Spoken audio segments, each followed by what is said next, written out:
So, ladies and gentlemen, welcome to Math 2511 online lecture again. So, in this topic, we will try to discuss two issues. The first one is what we call the term structure of the interest rate. So, we try to measure the dependency of the interest rate with respect to your investment time. And then another issue will be what we call interest rate sensitivity. So, for example, if you are holding the bond, okay, so as we know, so the bond price is equal to the present value of the cash flow, isn't it? And then of course, when we calculate this present value, then we try to use the yield weight of the bond at that time.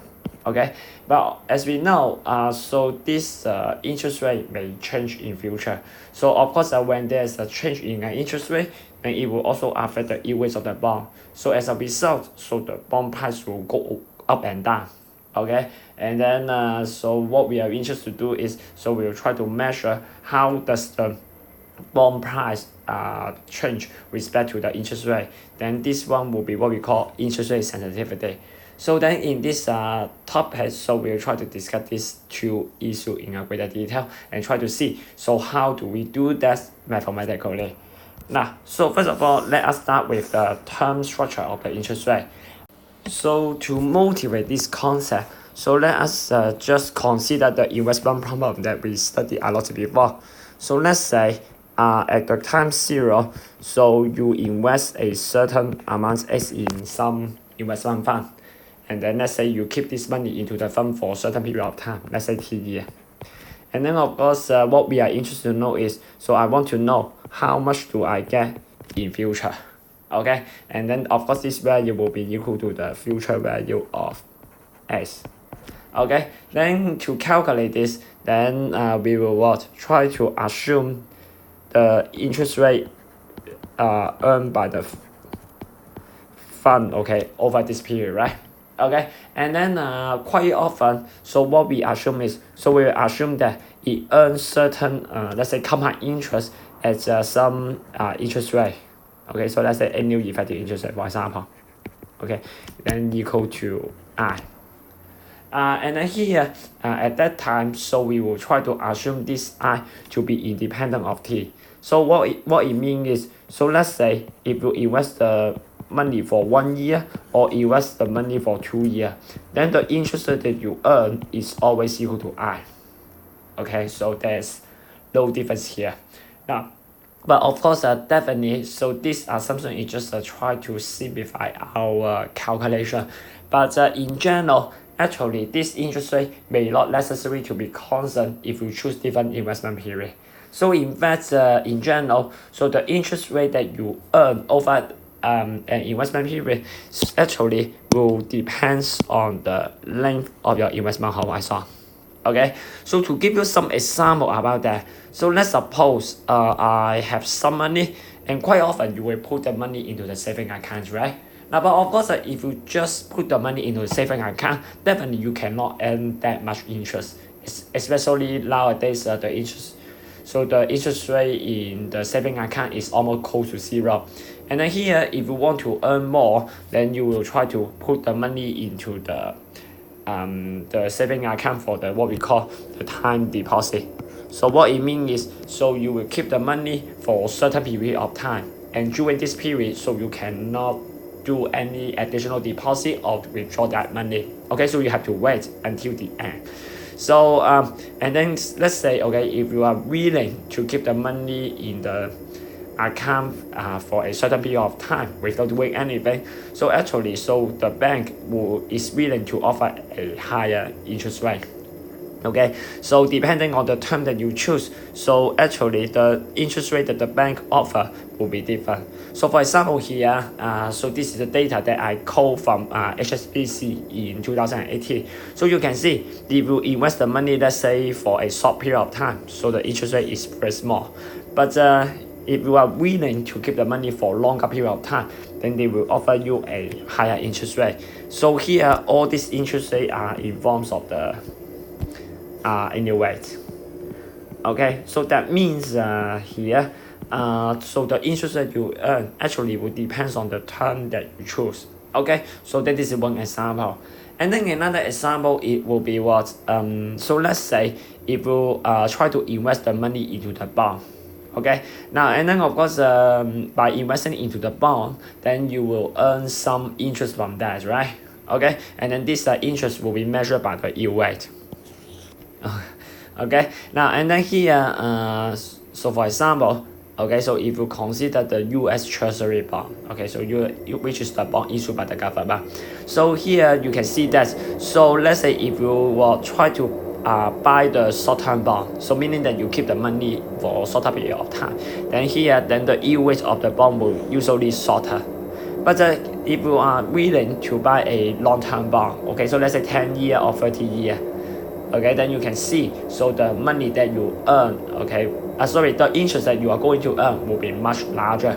Okay, so of course here, okay, so here, okay, if you buy the long-term bond, so that means that you will invest the money for a longer period. Okay, so here from these two examples, so you can see that, so the interest rate that you are going to earn from the investment actually depends on the length of your investment period. Okay, so here okay, the relation between this interest rate and the investment term, okay, so your I and also T will be what we call the term structure and the term structure of the interest rate. So basically it is just try to describe the relation between the yield rate and the investment term. Okay, now and then here actually, so this term structure of the interest rate will be divided into three groups.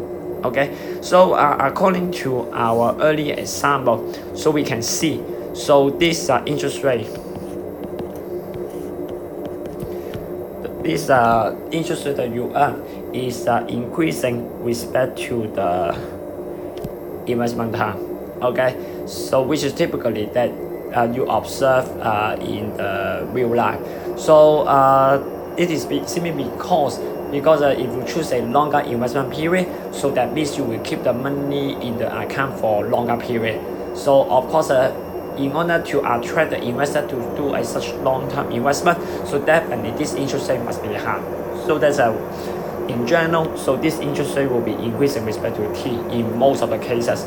So in that cases, so this term structure will be what we call normal term structure.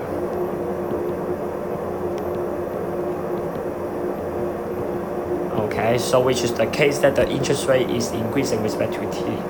Okay, and then another extreme cases will be, so the interest rate may be decreasing, okay, with respect to the investment time. So that means that if you choose a longer investment period, so the interest that you earn will be lower.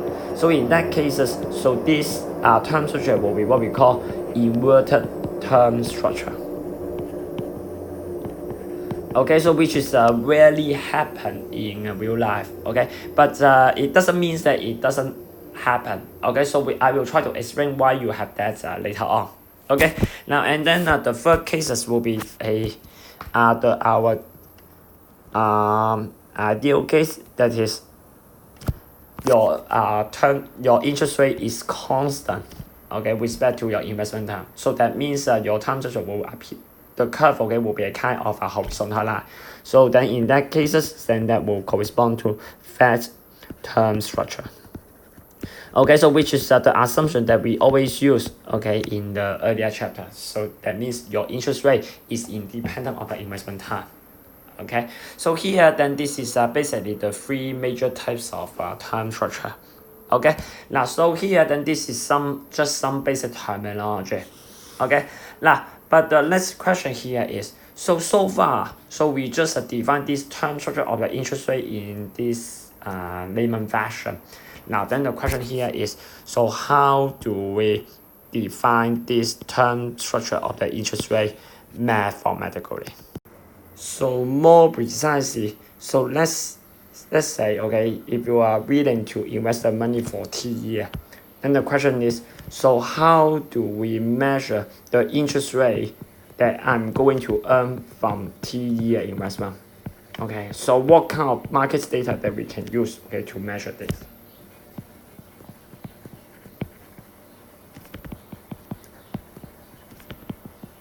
And then to do that, so we can try to make use of this CO coupon bond.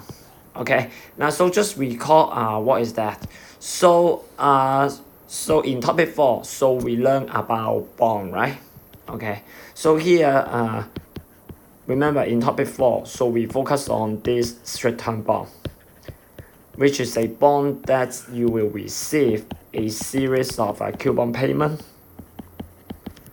okay, at some discrete time T2, T3, T respectively. Okay, so you will receive that periodically. And then at the end day, so you will receive a redemption value C, okay, as a final payment. And then here, CO coupon bond is just a special case of this short-term bond, which you only receive a single payment only at the maturity and no coupon pay, okay, before the time T. Okay, so then this is what we call the CO coupon bond. Now, and then here, given this is a CO coupon bond, so we let the P be the bond price. Okay, and then here, so by paying this bond price P at time 0, and you are going to get the C at time T, isn't it? And then of course the C, okay, will consist of the bond price, which is your initial investment, and then plus the additional interest. Alright, and remember that, okay, so given a bond, so this interest rate can be measured by the yield weight of the bond, isn't it? So either as a nominal interest rate or maybe effective interest rate, effective yield weight.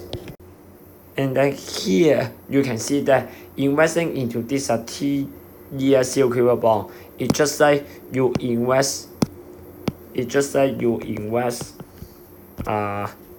this P dollar for T-year. Okay, then that means so this yield rate actually will represent so the interest earned from this T-year investment, isn't it? So because of that, so here, okay, if you want to measure the interest rate earned from T-year investment, which is your IT, so actually you can try to measure this using the yield rate of the CO coupon bond. Okay, so given this, then now we can try to define this term structure of the interest rate mathematically. Okay, now so here let us try to go through the definition carefully. Okay, so here we try to let the T be the length of our investment period chosen by the investor. Okay, so then to measure the interest rate earned from the T-year investment, then you will try to consider a T-year CO coupon bond. Okay, so which you receive a single payment at the future time T. Okay, now and then here, so for simplicity, so I will assume that this redemption value equal to 1. Okay, of course it can be any number that you like in general. Okay, so never mind. So just we take $1, just try to simplify the notation. Okay, now then given this T-year CO coupon bond, okay, then we can talk about the current bond price, right? So let us try to let it to be BCOT. Okay, so which represent the current price of the T-year CO coupon bond with the redemption value 1. Now, so here for this notation, so just let me explain a little bit. So for the B, it will be just referred to bond. Okay, and then here the 0 represent your variation day. Okay, that means your current time. Okay, and then the T here will be the maturity dates. So this is how do you understand this notation. Okay, now and then given this CO coupon bond, remember, so the yield rate of this CO coupon bond can be used to measure the interest earned from T-year investment. Okay, now so here, okay, when we talk about the yield rates, remember, so the yield rates can be called as annual nominal interest rate or maybe the annual effective one. Okay, now but here because we are interested in looking at the actual interest that you earn from the T-year investment, right? So here it seems like that a one reasonable way is we try to use the annual effective yield rate. Okay, so which is equivalent to the annual EIR. Okay, so here let me try to let the J be the so let the J, okay, to be my annual effective yield of the bond. Okay, and then here given this annual effective yield of the bond, so remember the accumulation function of the bond will be just equal to AT equal to 1 plus J to the power T. Then given this, then the bond price will be just equal to the present value of the redemption value 1. Okay, so which is equal to this guy. Okay, and then here you can put in the 80. So here then the bond price will be equal to 1 over 1 plus J to the power T. Okay, and then here let's suppose that so this bond price is known, okay, which is available from the market. Then here then you can try to use this equation and try to obtain the corresponding annual effective yield rate. So here by solving this equation, then you will find that the J will be equal to this number, okay, which is expressed in terms of the bond price. Okay, so here then remember then this annual effective interest this yield rate will telling you so how much interest do you earn from this T-year investment. Okay, so here then this J will be what we call the spot rate for T-year. Okay, so mathematically then we will try to denote it by this at COT. Okay, so as I have said, so this one will represent the interest earned by the investor if you invest $1 into the bond for T-year. Okay, and then the subscript 0 just represent that, okay, you are talking about the interest rate at time 0. Okay, now and then here, so this is how do you measure this T-year interest rate using the CO coupon bond. Okay, now and then here remember, so the term structure just try to describe the relation between this interest rate and the investment horizon, right? Okay, so of course in order to examine such a relation, then what you can do is you try to consider various CO coupon bond with different maturity. So that means you consider 1 year CO coupon bond, 2 year CO coupon bond, 3 year CO coupon bond, 4 year CO coupon bond, and so on and so forth. Okay, then for each of these CO coupon bond, then you can obtain the corresponding spot rate. Okay, so which represent the interest rate that you earn if you invest the money for a particular investment period. So then by collecting all these spot rates, then here then you can try to put this set of the spot rates on this graph, then you can obtain the relation between the interest rate that you earn with the investment horizon.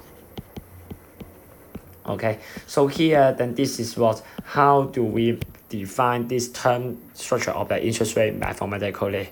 So here then we summarize it in this definition. So basically, the term structure of the interest rate at time 0 will be simply the set of the spot rate SCOT, and the T can be any positive number. So which each of these SCOT represent the annual effective yield rate of the CO coupon bond with various maturity dates. Okay, and in particular here, given a particular values of T, then the spot rate will be governed by this formula, okay, so which is in terms of the price of the CO coupon bond.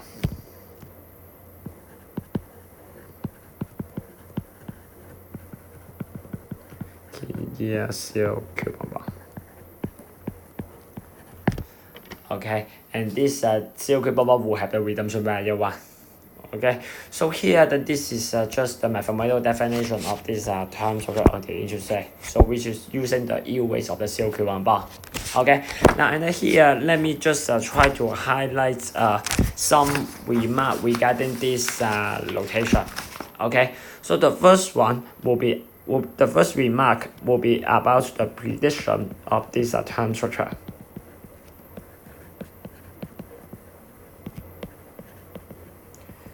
Of this interest rate.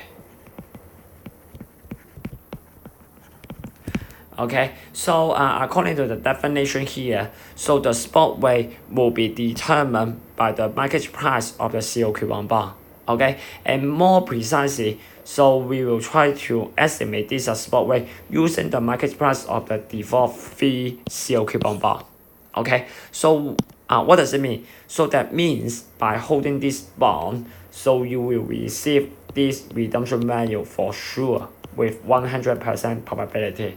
Okay, then this one is what we call default fee. Okay, so here why do we consider that? Okay, so actually remember, so the bond contract actually is an agreement between two parties, right? So one is a borrower, so one is the bondholder, another one is the issuer.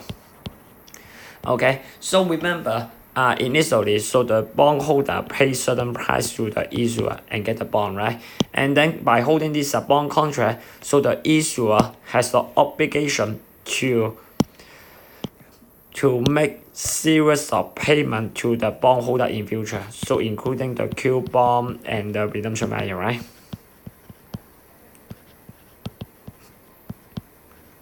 Okay, so remember that, okay, so for this bond contract, so actually this payment is a kind of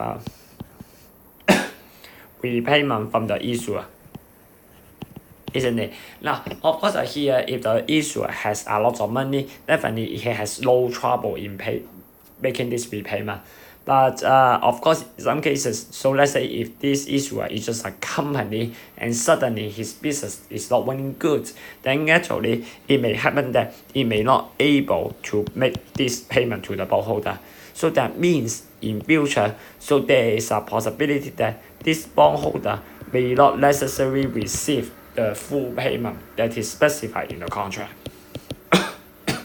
Okay, so in that cases, so this bond, okay, will be what we call the default bond. Okay, so that means there is a possibility that the bondholder cannot receive all the payment. Okay, and then of course in that cases, then of course the bond price will also suffer because knowing this default risk, so the bond price will be lower. Okay, and of course the corresponding yield rate will be higher. Okay, now but here, okay, because when we will try to measure this term structure of the interest rate, okay, so I want to measure how much interest do I earn for TI investment without any other factor. So here, in order to measure this term structure accuracy, so you have to try to make use of the default fee bond, okay, which means you can receive the payment with 100% probability. So usually in practice, so we will try to use the government bond, okay, like the treasury bond or whatever. So which it is almost a default fee, okay.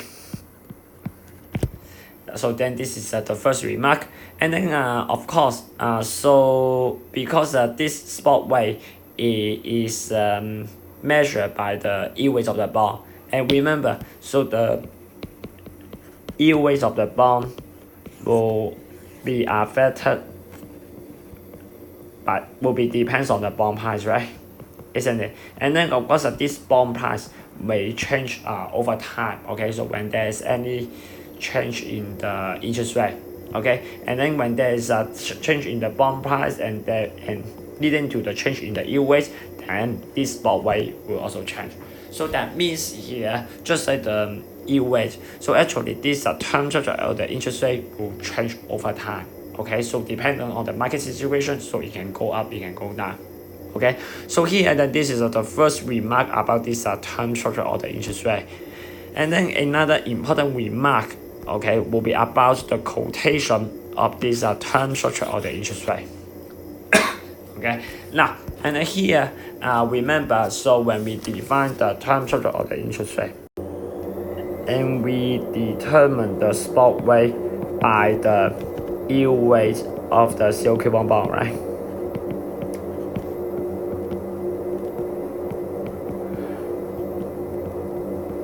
Okay, and then at that time, okay, because we want to measure the actual amount of the interest earned from the investment, right? So here, this yield rate, so we will try to call it as an annual effective yield rate.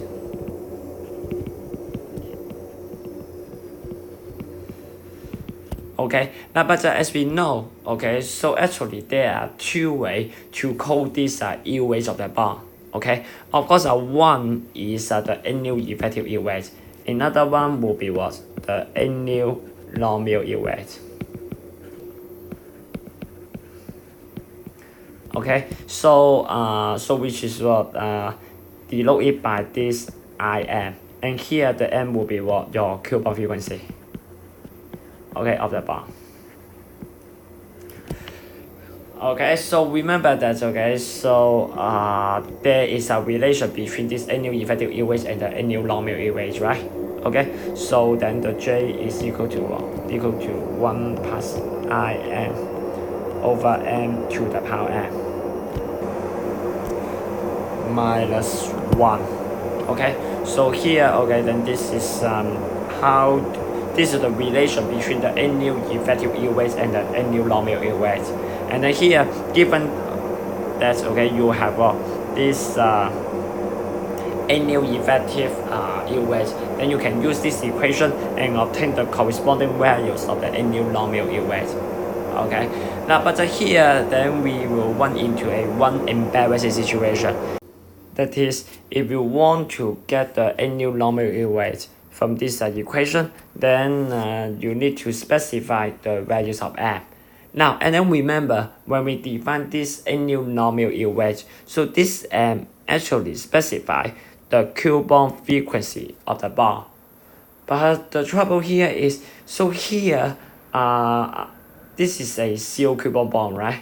And as we know, zero coupon bond does not pay any coupon. So in that cases, so how do you define this M there? Okay, now, so in order to resolve this problem, so what people try to do is, then they will try to assume, okay, the M take a specific value. Okay, so that means that they will try to specify a common value of M, and then use this M and try to evaluate the corresponding annual nominal yield rate. Okay, so here actually there are two possible choices. So according to what I see in the financial literature and also the code in the market. Okay, so the first choices will be M equal to infinity. Okay, so what do you mean by M equal to infinity? So that means you will have infinitely many coupon paid over a year. Okay, so that means by holding this bond, so you will receive the coupon continuously. Then this situation will be just like the compound interest. Okay, now and here under this assumption, so then this Gaussian equation will be equal to this. Okay, minus 1, and then which is equal to exponential I m minus 1. Okay, so in that cases,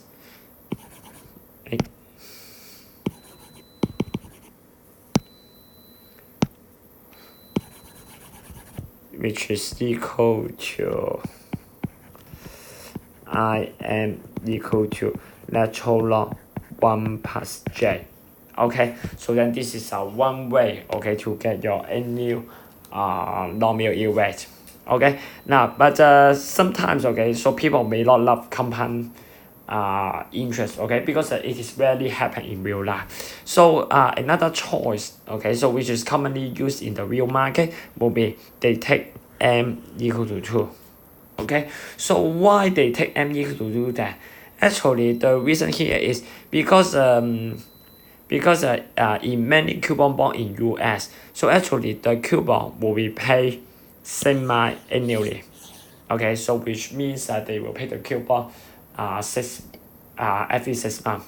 Okay, and then because of this common feature, so what people try to do is then they will assume that this M will be equal to 2, just simply because the coupon bond in the US pay the coupon semi-annually. Okay, so then this one is what we call semi-annual bond basis. Okay, so given this assumption, so then this yield rate will be equal to this formula. Okay, and then here by solving this, then you will get IM equal to 1 plus j to the power 1/2 minus 1 and then 2. Okay, so here this is how do you get the correspond, so how do you describe the term structure of the interest rate using this annual nominal yield rate. Okay, so here, okay, this is just telling you there is another possible quotation of this term structure of the interest rate. Either you describe that using the annual effective interest rate, so which is our usual cases. Okay, but some cases it is also possible to measure it using the annual nominal interest rate. But just if you want to do that, then you need to specify a common value of the m, either equal to infinity or m equal to 2. Okay, so then this is just another remark. And then in this course, so we will just consider the case that the spot rate are called as the annual effective interest rate. Okay, so this is a common so the assumption that we will use, okay, in this course. Okay, and of course in the SOA exam, so actually this is also the assumption that they are using. Okay, so all the spot rate are called as annual effective interest rate. Okay, so here then this is the second remark about this term structure of the interest rate. Now, and then after this two remark, okay, so the last thing that I'm going to do is, so we will try to briefly explain, so why do you have such a term structure of the interest rate. Okay, or more precisely, so why does the interest rate that you earn does depends on the investment time. Okay, now so here okay, actually there are three possible theories to explain why there exists such a dependency between the interest rate and your investment time.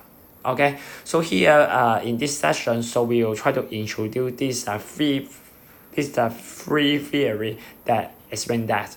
Okay, so the first theory is what we call liquidity theory.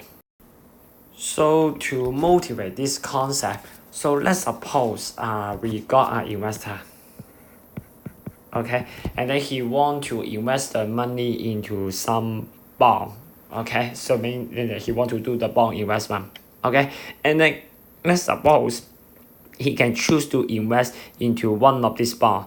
So the first one is he can try to invest the money into 1 year bond. Okay, so that means he pay the money at time 0. Okay, and then he will get something at time 1. Okay, and then another choice is so he can invest the money into a 2-year silver bond. Okay, so that means he pays some money, he invest the money here, and then he will get the payment after 2 years. Okay, and then let's assume that for these two bonds, so the yield rates are both 2.5%. Okay, which are all called in the annual effective interest rate. Okay, so both of that. Now, then the question here is, so which one should the investor choose? Okay, now, and then of course here, to choose the optimal investment, so definitely the investor should choose the one with the higher IRR. Okay, the one that could generate the larger return. Now, but here, if you try to compare the IRR, okay, I mean the annual effective interest rate, so it looks like that both investment, okay, so will give you the same return. Okay, so in terms of the IRR, so they are in tight.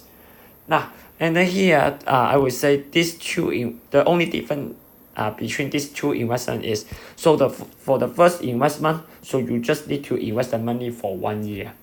But for the second investment, so you have to invest the money for 2 years. Okay, so then given this, so actually most of the investor will prefer a shorter investment. Okay, because he don't need to keep the money for a longer period of time, right?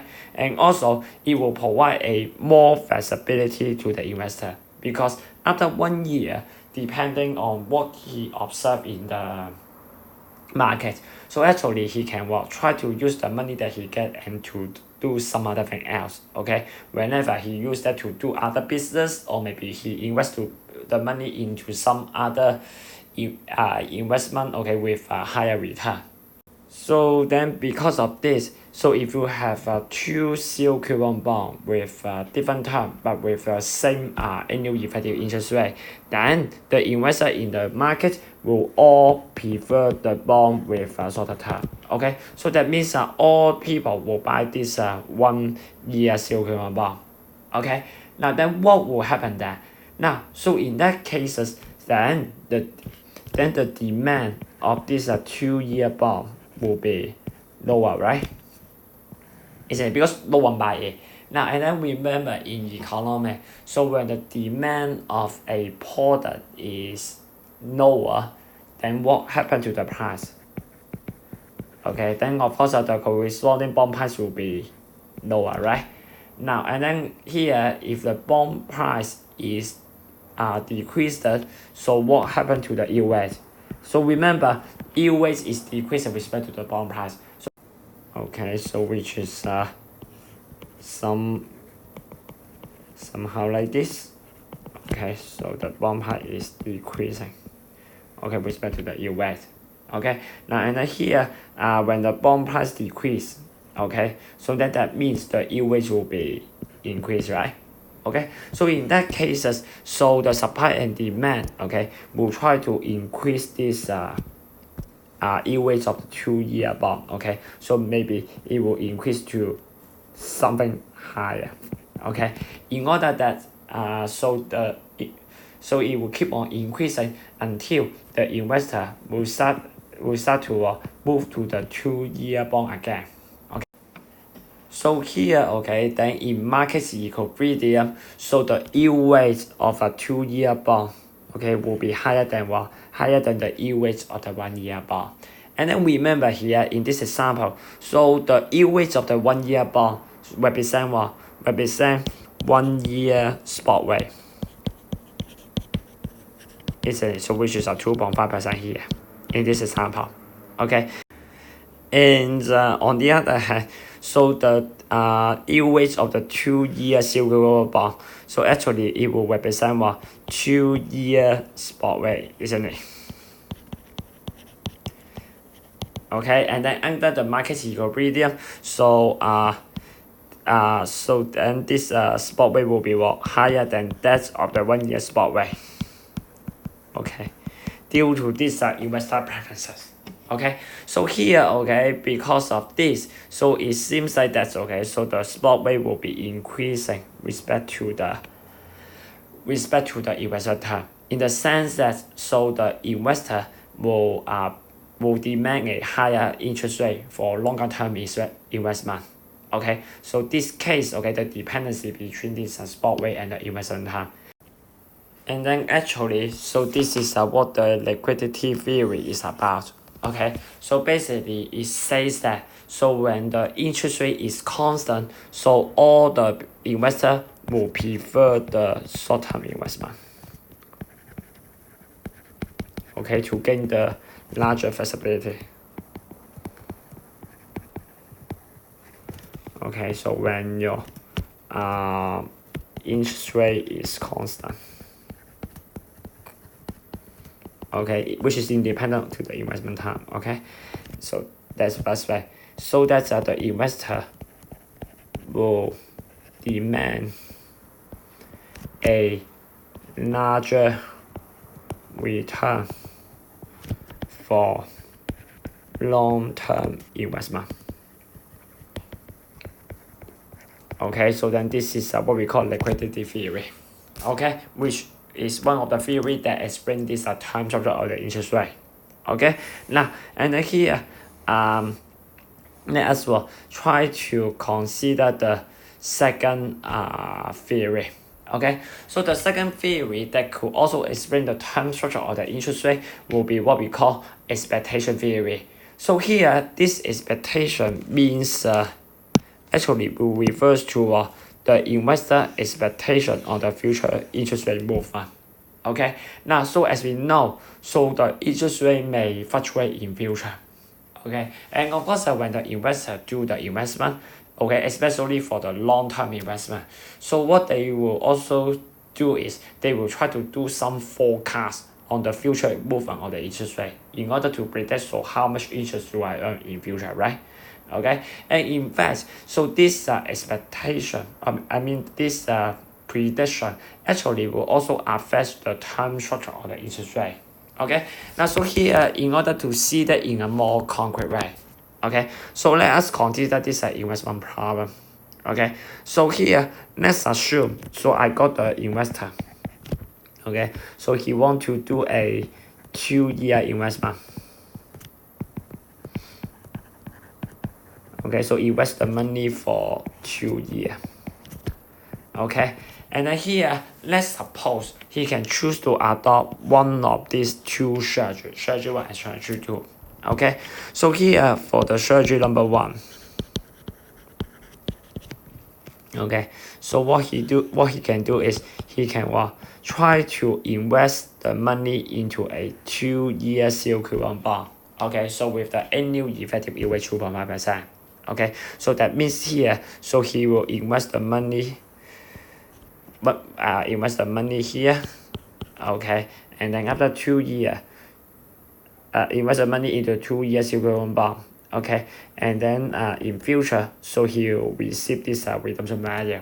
Okay, and then given that, okay, so the annual effective yield rate is 2.5%. So actually, this C will be equal to the initial deposit plus 1 plus 2.5% to the power 2. Okay, then this is what he get from the 2-year investment. Okay, so then this is what the strategy 1 is about. Okay, now and then besides this, so there is another possible strategy. So for the strategy number 2, so what he do is, so he will try to do the sequential investment. Okay, so what it does is, first of all, they first invest the money P into a 1-year yield coupon bond. Okay, so that means after 1 year, so he will get this amount. Okay, so which is P times 1 plus 2.5%. Okay, so let's assume that the yield rate of this 1-year yield coupon is also 2.5%. Okay, then this is what he get.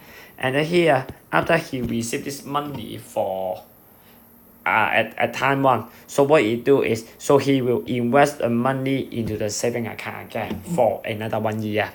Okay, now and then here, because he will put the money into another new account at time 1, so the interest that you earn over the second year will depend on the interest rate at that time.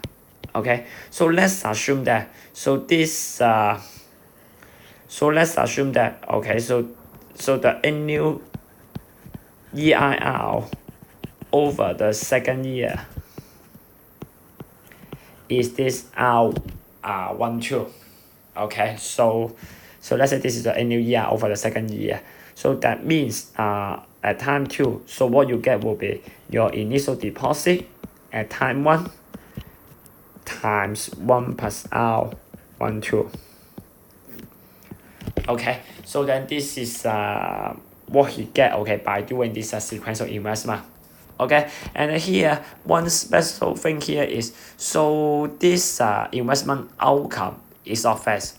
Okay, and in fact it will depend on this interest rate over the second year. Okay, and because as we know, so the interest rate may fluctuate in future. So that means in general, so this R12 is random variable in general, and you don't know the actual value. Okay, now then the question here is, so given these two investment strategy available to the investor, which one should he choose?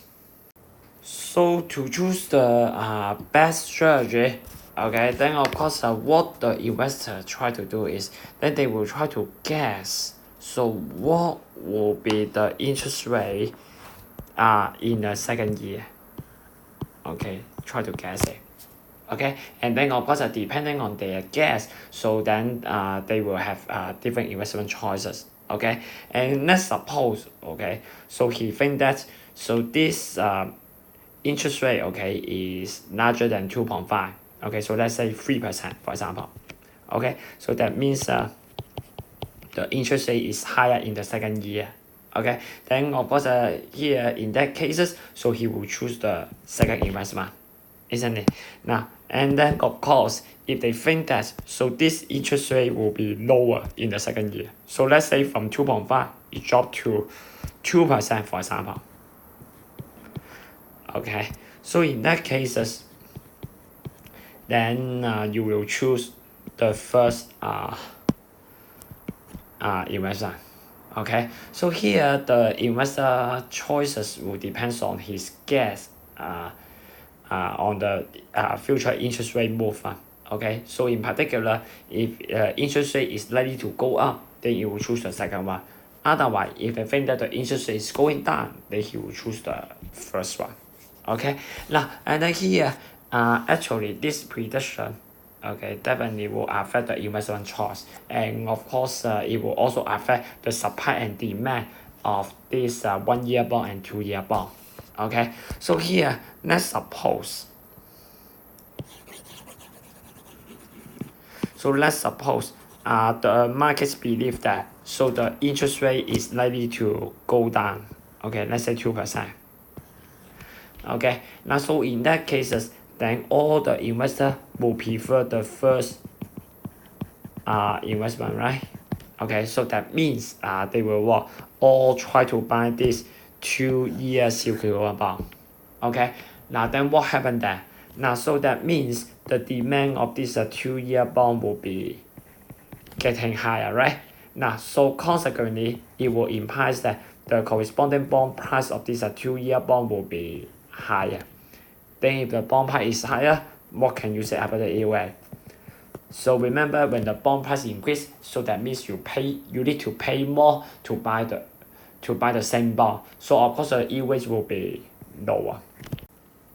So in this case, initially, so the yield rate of the 2-year silver bond, it should be 2.5%, right?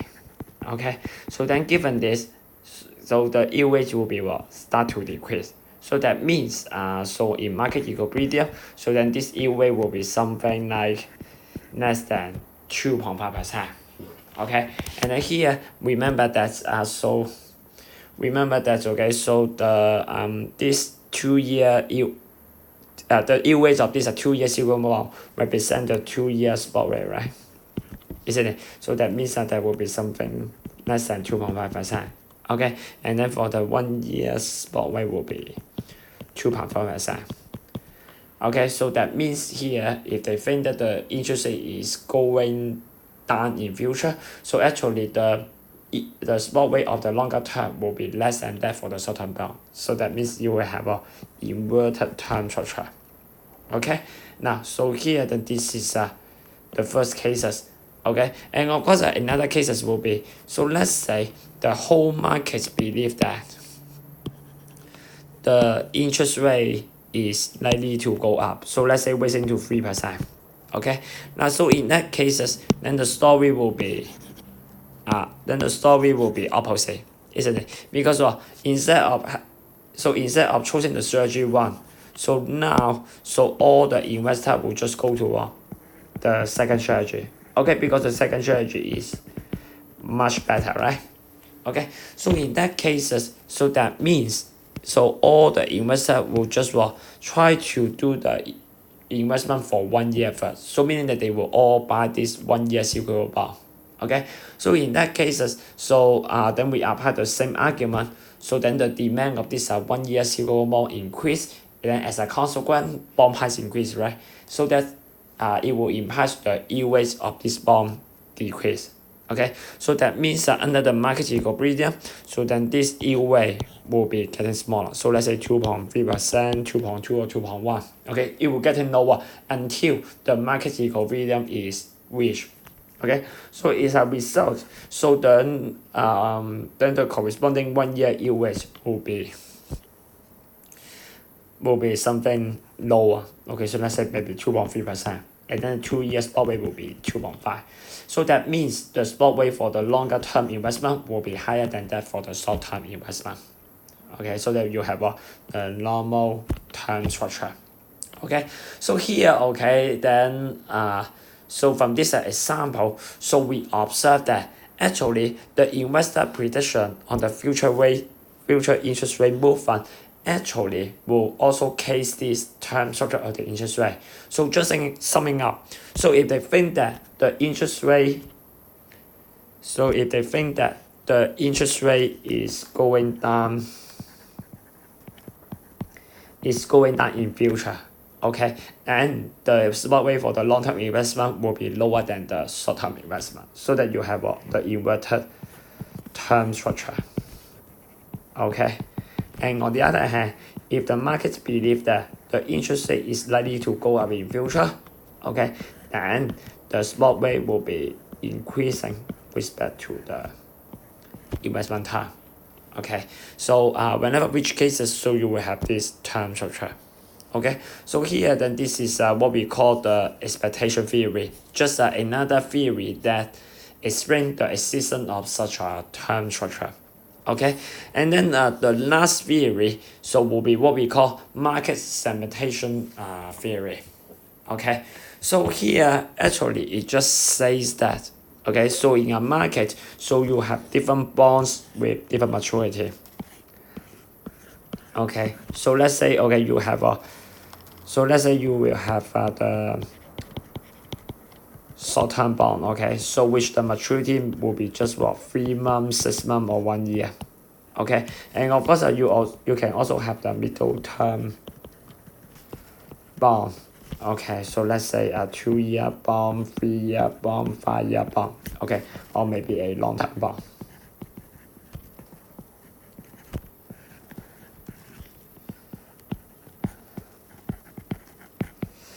Alright, then of course depending on the investment need, so of course a different investor will try to choose to invest the money into different types of bond. Okay, so for some investors, so they may prefer the short-term bond.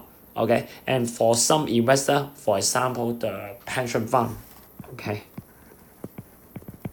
alright, and then in order to generate a higher stable return, so they will invest the money for a longer period. Okay, so here this market segmentation theory, it just simply says that, so each investor will just interest in the will be just interest in certain types of bond, okay, depending on their investment need. So that means each type of bond will have its own audience. Okay, some people will prefer the short-term bond, some people prefer the middle-term bond, some people will prefer the long-term bond. Okay, and then of course the yield rate of this bond will be affected by the corresponding bond price, which is driven by the supply and demand. Okay, and then because different bonds, okay, has different audience, so that means different types of bond will have different supply and demand, and the yield rate should move differently. Okay, so that means here it says that, so actually the short-term yield rate, long-term yield rate, or middle-term yield rate actually has no dependency to each other, because these different types of bonds just have different audience. Okay, then this is what we call market segmentation theory. Okay, so which is also another theory that explains the existence of a term structure of the interest rate. So then this will be the three major theory that could explain, so why do you have the term structure of the interest rate in the real market. Okay. So now we will try to go back to some mathematics. So what we are going to do next is, we want to make use of the term structure of the interest rate to find the present value of some future cash flow. Okay, so in particular here, let's say if you've got a cash flow S, which is available to the investor at time T. Okay, then what I'm interested to know is, I want to know, what is the current value of this $X at time 0. Okay, and then this calculation is important because it will be useful for us to get the price of some financial instrument which the value depends on the interest rate. For example, bond. Okay, so remember in topic 4, let's say if you got a bond with a series of coupon payment, okay, and a redemption value, and then remember the price of the bond is just equal to the present value of all this future cash flow.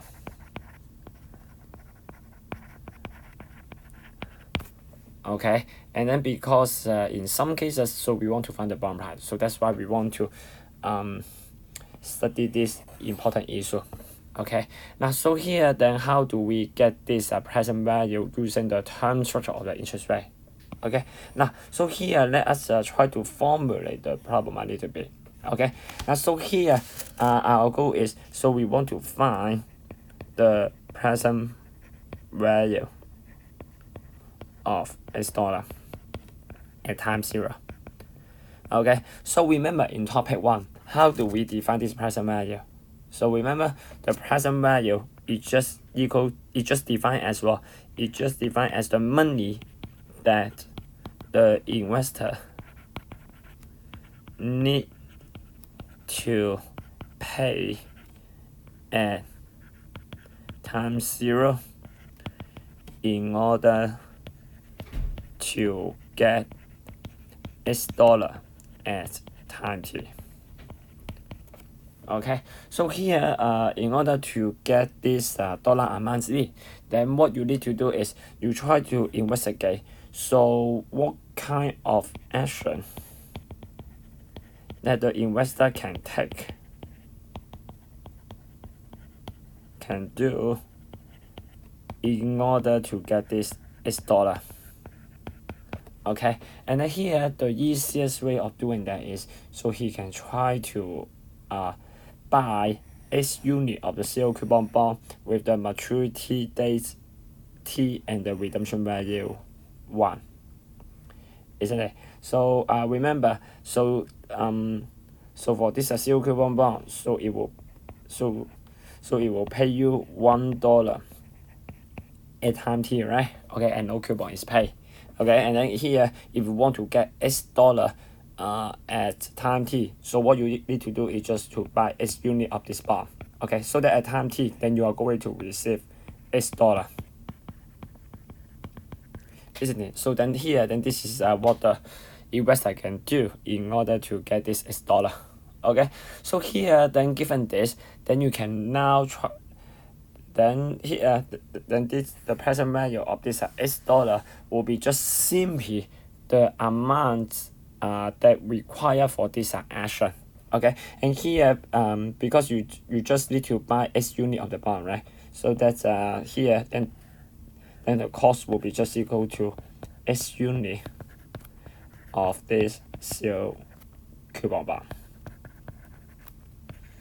Alright, so remember the current price of a T-year zero coupon bond with the redemption value 1 is just BCOT, and then you buy X unit for that, right? Then that will be your total cost, and then so that will be the money that you need to pay for in order to get the X at time T, so that this one will be your present value.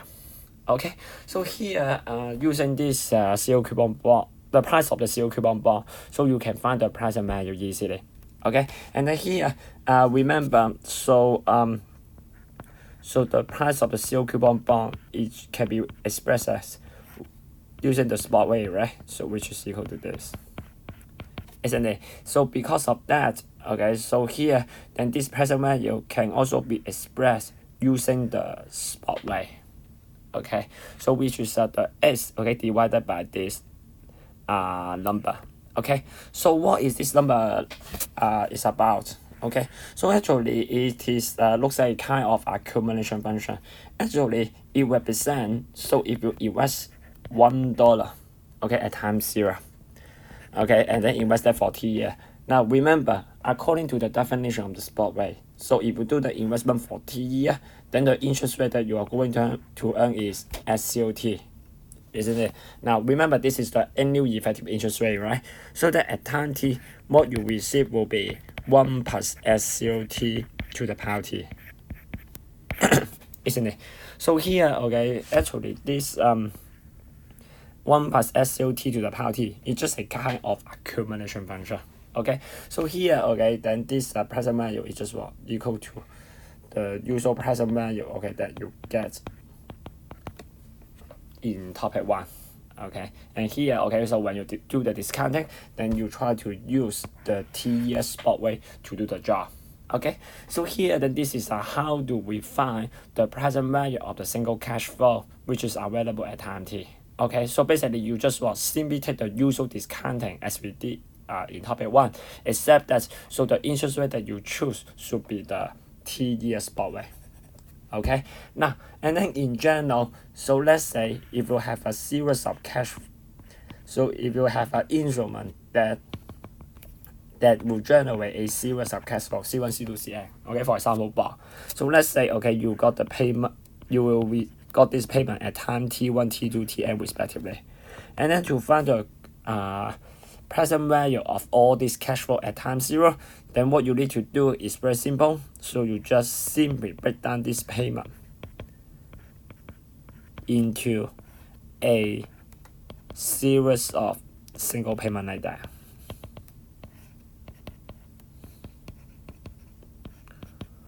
Okay, and then you just find the present value of each cash flow one by one and then sum them up.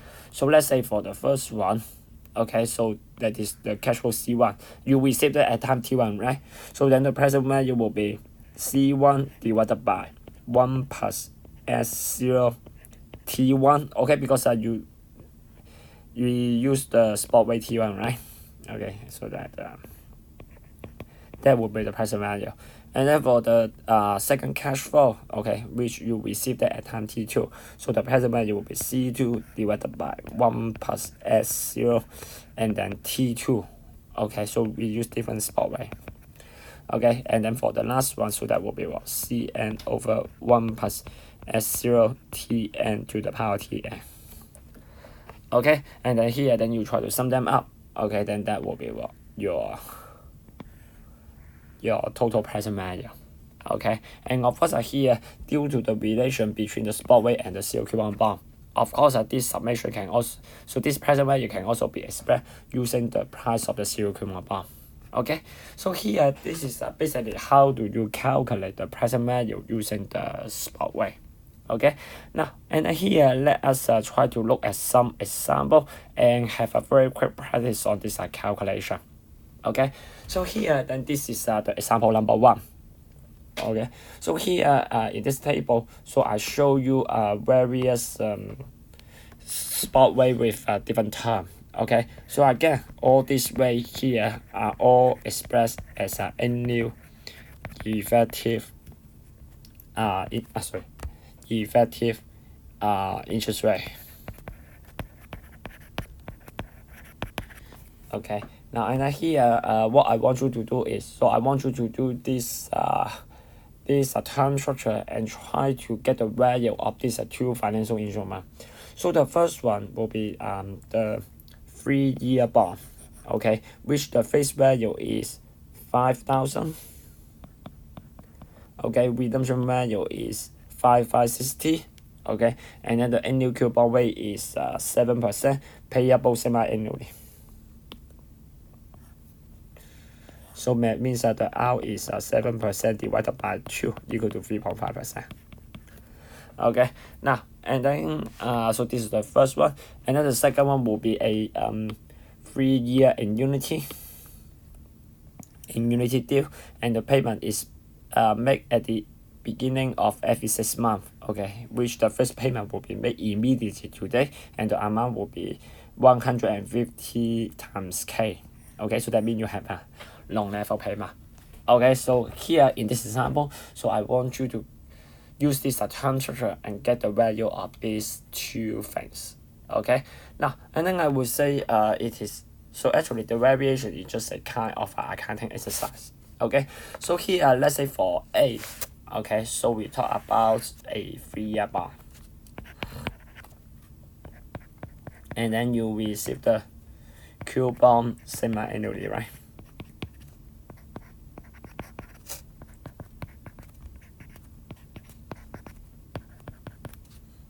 And then a single payment C, which is available at the end.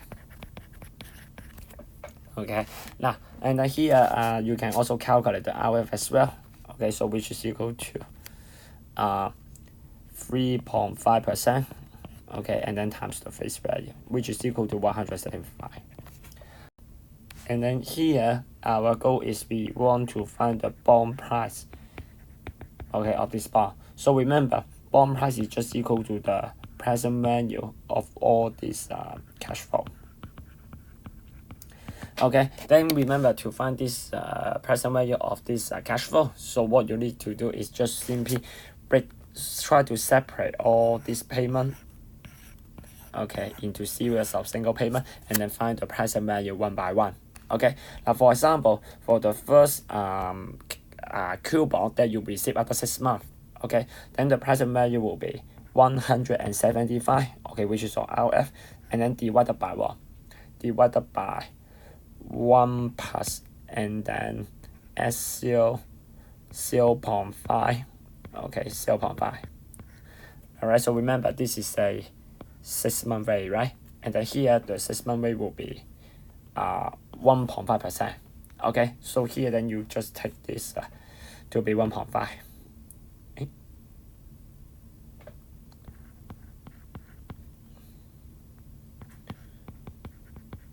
Okay, so then that will be the present value of the first coupon.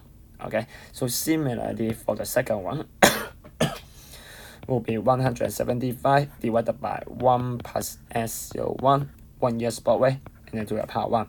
And then here 1 year spot rate is 1.8. Okay, so that's so this one will be 1.8.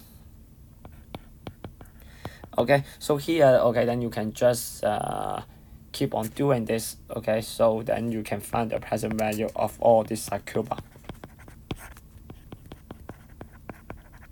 And then finally, so you also calculate the present value of this redemption value as well. Okay, and then here you use 3 years spot rate again. Okay, so here then you just punch in this spot rate, okay, and then calculate this present value one by one. So then this will be what? This will be the formula that you get.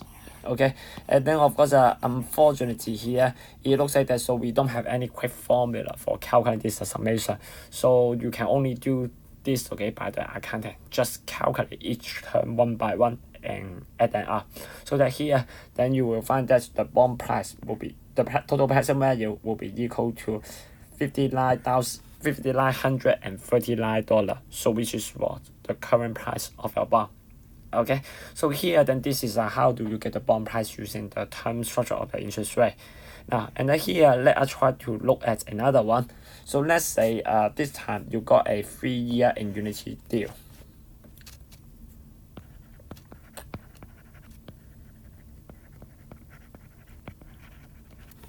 Okay, and then here you will get the payment every 6 months. Okay, and here, okay, so for this annuity deal, so you will get the payment at the beginning of each month, each 6 months. Okay, and then the payment will be 150K. Okay, so that means the first one will be 150 times 1, and then the second one is 300, the third one is 450, 600, 750, and 900. Okay, and then here to get this so to get the present value of this annuity deal, then just like the case when we find the bond price, then you just find the present value of each cash flow one by one. Okay, so for example, for the first one, because it is already at time 0, so that no need to do any discounting. So the value is just equal to 150. And then for the second one, so that for the 300, so the present value will be 300 divided by 1 plus SU 0.5 and then 0.5. Isn't it? So which is your 6 month spot rate. And then here, remember this 6 month spot rate is 1.5%. Okay, so that's why this is what you get. And similarly, so you can do the same for other 4 cash flow. Then that will be this total present value. Sum them up, then you will find the total present value will be 3007.228. Okay, so here then this is so then this is how do you get the present value using the spot rate. So here let us try to look at another example. So another example is just provide you another alternative to do the bond pricing using the term structure or the interest rate. Now, so remember that, so when we find the present value of cash flow, okay, so actually we can have 2 different approach. The first approach is we try to use the spot rate. Okay, so for each cash flow, then you just do the discounting using the suitable spot rate. And then another way is you try to determine the price using the bond price. Okay, so remember the present value of the cash flow CK can also be written as well. Can also be written as CK times B COTK. Okay, so here remember this one is what the price of TK year COQ bond with redemption value 1. Okay, so here then this is what another possible approach to get this present value. So you just simply multiply the CK by the corresponding bond price. Okay, now and here, so in this example too, so we will just have a very quick practice on this pricing approach. Okay, and here in this problem, okay, so you're asked to find the price of a 3-year CU coupon bond with this face value 1800 and redemption value 1800 and annual coupon rate 4% payable annually. Okay, so your bond will be something like that. Okay, 3-year bond, redemption value 1800, and then the coupon payment is R times F, so which is equal to 4% 1800 and then equal to 72. Okay, and then you find that this bond price. Okay, now and here to get this bond price, so you are also given that, so the current price of a 1-year, 2-year, 3-year CU coupon bond with the face value 8000 is the 6880, $7,505.4 and $6,812.8 respectively. Okay, now then how do we get this down? Okay, so first of all, we first try to write down the formula for getting this bond price. Okay, now so remember the bond price is just equal to the present value of all this future payment.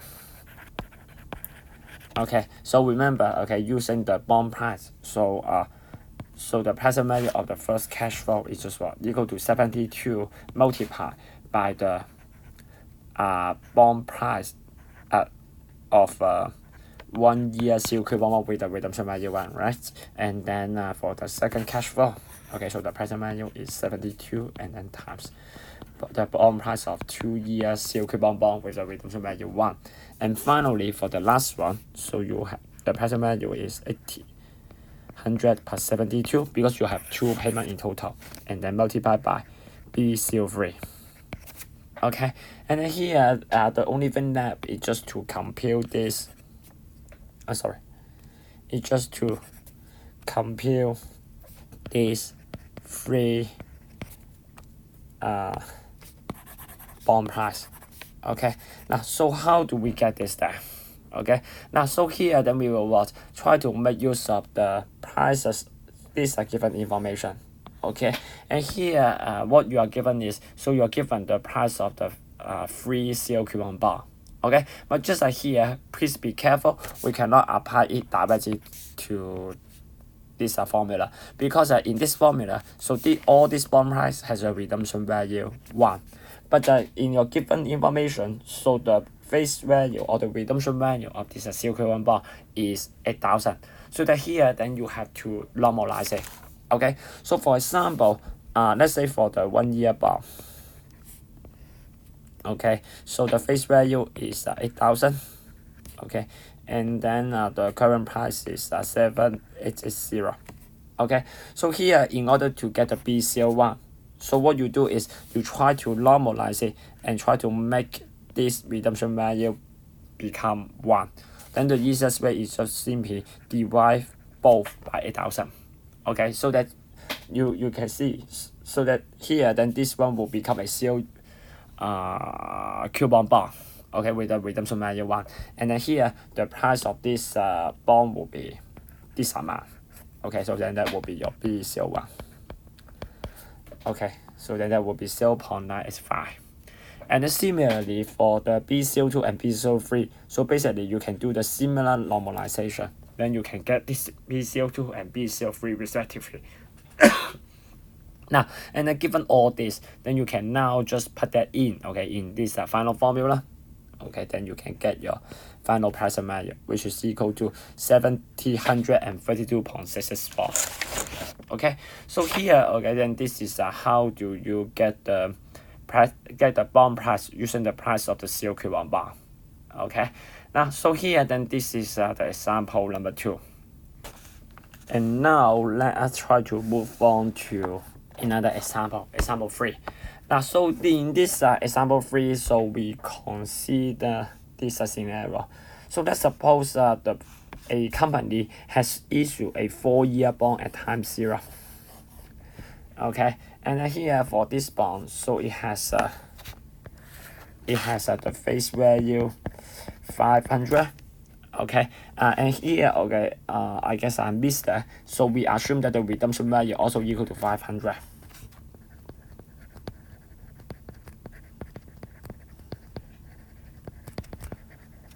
Okay, so we need 2. Okay, and then here the annual coupon rate is 4% payable annually. Okay, so then this is your cash flow diagram of this bond. Okay, so here this coupon is equal to 4% times 500, which is equal to 20. Okay, and then you have 4 such a coupon, and then a redemption value C, which is equal to 500. Okay, now and here, so you are given that the current term structure of the interest rate is given as follow. Okay, so I give you the spot rate for 1 year, 2 year, 3 year, 4 year, and all this rate again will be called as the annual effective interest rate. Okay, now then what we are going to do then? So here, our goal is, so given this coupon bond, so I want you to evaluate the annual effective yield rate of the bond. Okay, so here, so we will try to do that using the term structure of the interest rate. Okay, now so let us try to see, so how do we get that? Okay, now so here remember what is the yield rate? So yield rate is the interest rate earned by the bond, right? Isn't it? Now and then remember, so what is the Gaussian equation for the yield rate? Okay, so here then and then here we let the J, okay, to be what? To be the annual effective yield rate. Okay, so remember in topic 4. Alright, so actually this yield rate is just satisfy the bond price equal to the present value of all your cash flow, right? Okay, which is you calculate based on the yield rate J, isn't it? Okay, and then here so here, okay, then So the present value of this cash flow will be just equal to 20 divided by 1 plus J, okay, which is your first coupon. And then 20 divided by 1 plus J all square. And then 21 plus J to the power 3. And then the last one, 500 plus 20, redemption value and coupon. And then 1 plus J to the power 4. Okay, then this will be what how do we express the bond price using the EOA? Okay, and then here so if we want to obtain the yield weight from this equation, so what do you need? So then you will need the bond price. Okay, and then here given the spot, so here remember the bond price equal to what? Equal to the present value of all the cash flow, right? Isn't it? And then here actually then this present value can be found using this spot way. Okay, so remember how do you get this? So then you just will find the present value of each cash flow one by one. Okay, so for example, for the first cash flow, then the present value will be 20 and then divided by 1 plus S011, isn't it? And here, okay, so we use the 1 year spot rate, so that this one will be 3%. Okay, and similarly, okay, for the second one, then the present value will be 20 divided by 1 plus 3.5 to the power 2. Okay, we use 2 year spot rate. Okay, and then here, if we repeat this calculation for other two cash flow, then the present value will be given by this formula. Okay, then you just do a little bit accounting exercise, then you will get the bond price equal to 500.4688. So then that will be what the price of the bond. And then once you get this, then now you can try to put it into this equation. So that's here, then you will obtain the governing equation for this J. Okay, and then here to solve this equation, so you can try to apply the Newton's method. Okay, so I guess I'm not going to do that here. Then you will find that the J will be equal to 0.039742. Okay, so and here, okay, so we call that the J is the annual effect, the effective yield weight over the coupon payment period. But because the coupon is paid annually, so that this J is also the annual effective yield weight as well. Okay. So here, this is how do we get the yield weights of the bond using the time structure of the interest rate. So basically, this is just a two-step procedure. First of all, you first try to get the current bond price. Okay, so using the time structure of the interest rate. And then second, then you try to find the yield weight using this another formula for getting the bond price. Okay, so the bond price it can be computed using the yield weight. Okay, by finding the present value of the cash flow, evaluating at this yield weight. Okay, and then given the bond price, then you solve for this equation for the J. Okay, so here then this is the part A. Okay, now and then here then let's try to do something more. Okay, now and then here let's suppose, okay, so after 1 year, okay, and then because the interest rate will also change, right, due to the market condition. And then here let's suppose all the spot rate decrease uniformly by 0.25%. So meaning that all this rate here will all decrease by 0.25%. Okay, now and then here what I want you to do is, so when there is a change in the interest rate in future, of course then there will be a change in the bond price as well. Then of course as a result, then the yield weight will also change as well. So here then what I want you to do is, so let's say after 1 year, when the spot rate is decreased by 2.025%, then I want you to calculate what will be the corresponding yield weight at that time. Okay, now then I would say the procedure is essentially similar to what we did for part A. Okay, so here then let us try to do that carefully. Now, first of all, let us first try to write down the spot rate after 1 year. Okay, so remember, the spot rate are all decreased by 0.525% after 1 year, right? So that here, to obtain the spot rate after 1 year, then you just subtract all this rate, okay, by 0.25%. Okay, so that then this is what you get. Okay, now then the next thing here is, so to find the yield rate, then of course you should start with the bond price, right? Isn't it? Now and then here just be little bit careful, okay, because now we are talking, so the current time now is time 1, but not time 0. Okay, and then here, because after 1 year, so the first coupon is gone already. So that for this bond, we will only have 3 coupon remaining. And redemption value 500. Okay, now and then here to find and then here to find the bond price. Okay, so basically we use the same trick as well. Okay, so you just try to find the present value of each cash flow one by one.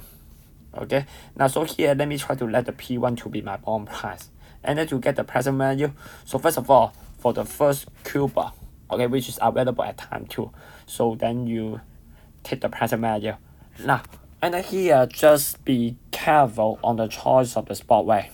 Okay, now so here some of you will probably ask, so because the cash flow is payable at time 2, right? Then some people may say, then should I use the 2-year spot rate?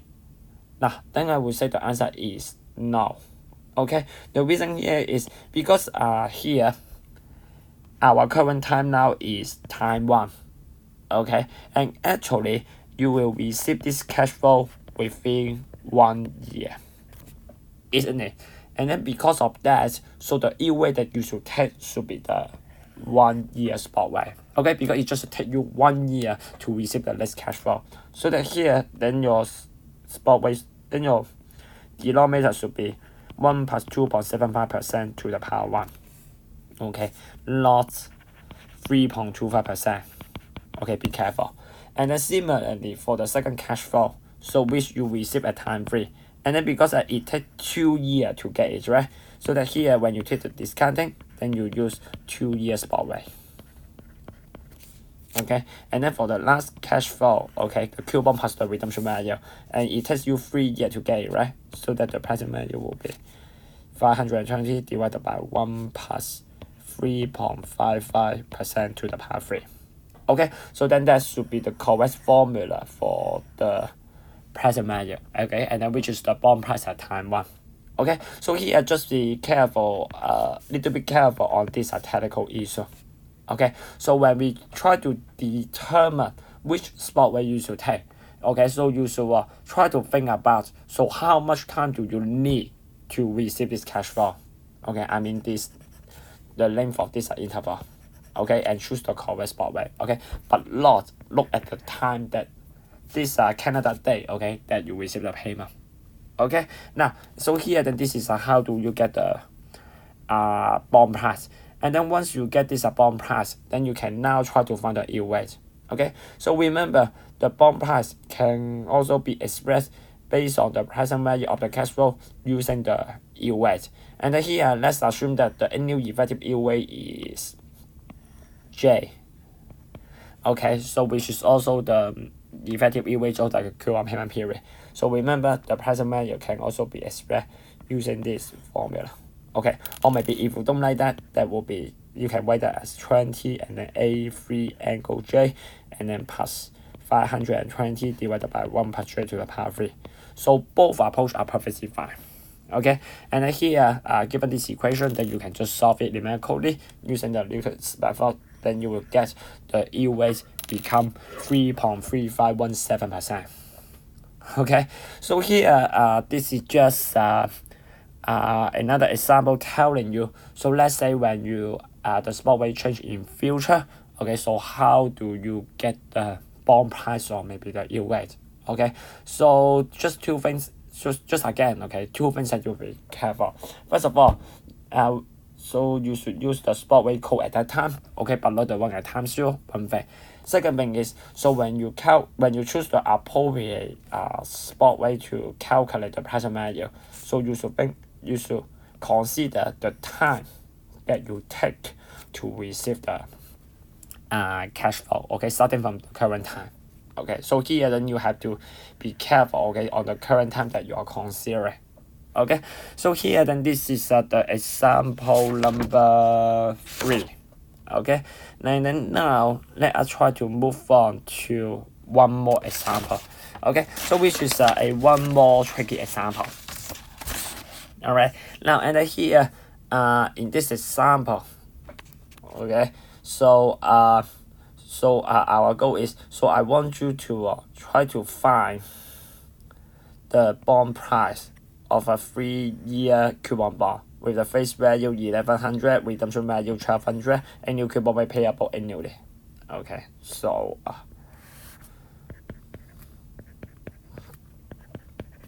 you can draw the figure first. Okay, redemption value 1200. Coupon is RF equal to 5% times 1100, which is equal to 55.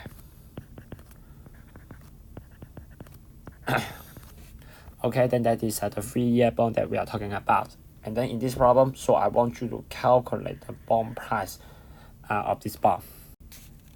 And then here, in order to get the bond price, so up to this point, so we have 2 approaches. One is you can use the yield rate. Okay, so let's say if the yield rate is given, then you can just calculate the bond price used by taking the present value, okay, using this yield rate. Now, but of course, at this point, so this is not available. And then another possible approach is you try to use the term structure of the interest rate.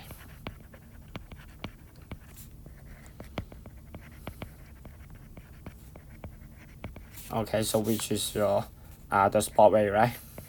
Okay, now and then here, in order to get this bond price, so what you need to know is you need to know so what are the spot rate for 1 year, 2 year, and 3 year respectively. Okay, because you have 3 cash flow at time 1, time 2, time 3 respectively. Okay, now but unfortunately here in this example, so we don't have this information. Okay, so here and then here what you are given is, so you are only given the market data of some bond that is active in the market. Okay, so which is a 3-year par value bond, 2-year bond, and 1-year silk coupon bond.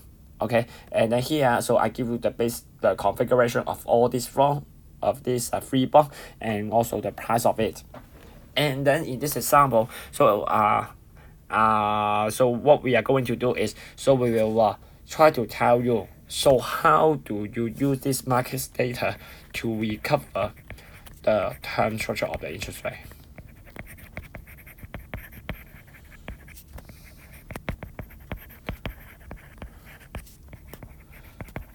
Okay, from those bond data. Okay, now so here, okay, then this is what we are going to do in this example 4. Okay, so to find this bond price, so we will try to use the given data here to recover the time structure of the interest rate. Okay, now and then here our target is, so I want to find the this free spot rate. Okay, so here let me try to let SL1, SL2, SL3 be the 1 year spot rate, 2 year spot rate, and 3 year spot rate respectively. Okay, and then here what I want you to do is, so I will try to find this 3 number using this given data. Okay, now so remember here the bond price can be expressed as a present value of the cash flow using the spot rate. Okay, so here using these 3 given information, so you should be able to find the governing equation for this 3 spot rate. Okay, so that you can use this equation to find your spot rate. Okay, so then this is the idea. Now and then here then I try to use each of this information one by one. Okay, now first of all, for the first information, so we have a 3-year par value bond. So that means that the face value equal to the redemption value equal to 1000. Okay, R is 4%. Okay, so that means our coupon is what? Is 4% times 1,000, so which is 40. Okay, and then it's payable annually.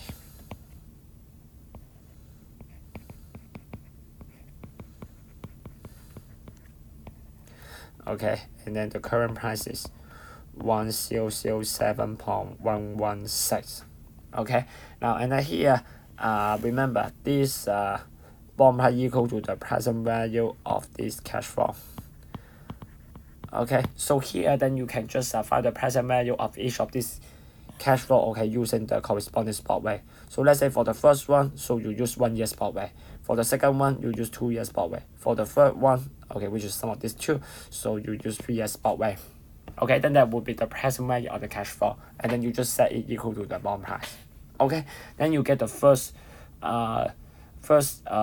equation, okay, for this 3 spot rate. Now, and then let us try to move on to the second information. So the second information will be about a 2-year bond.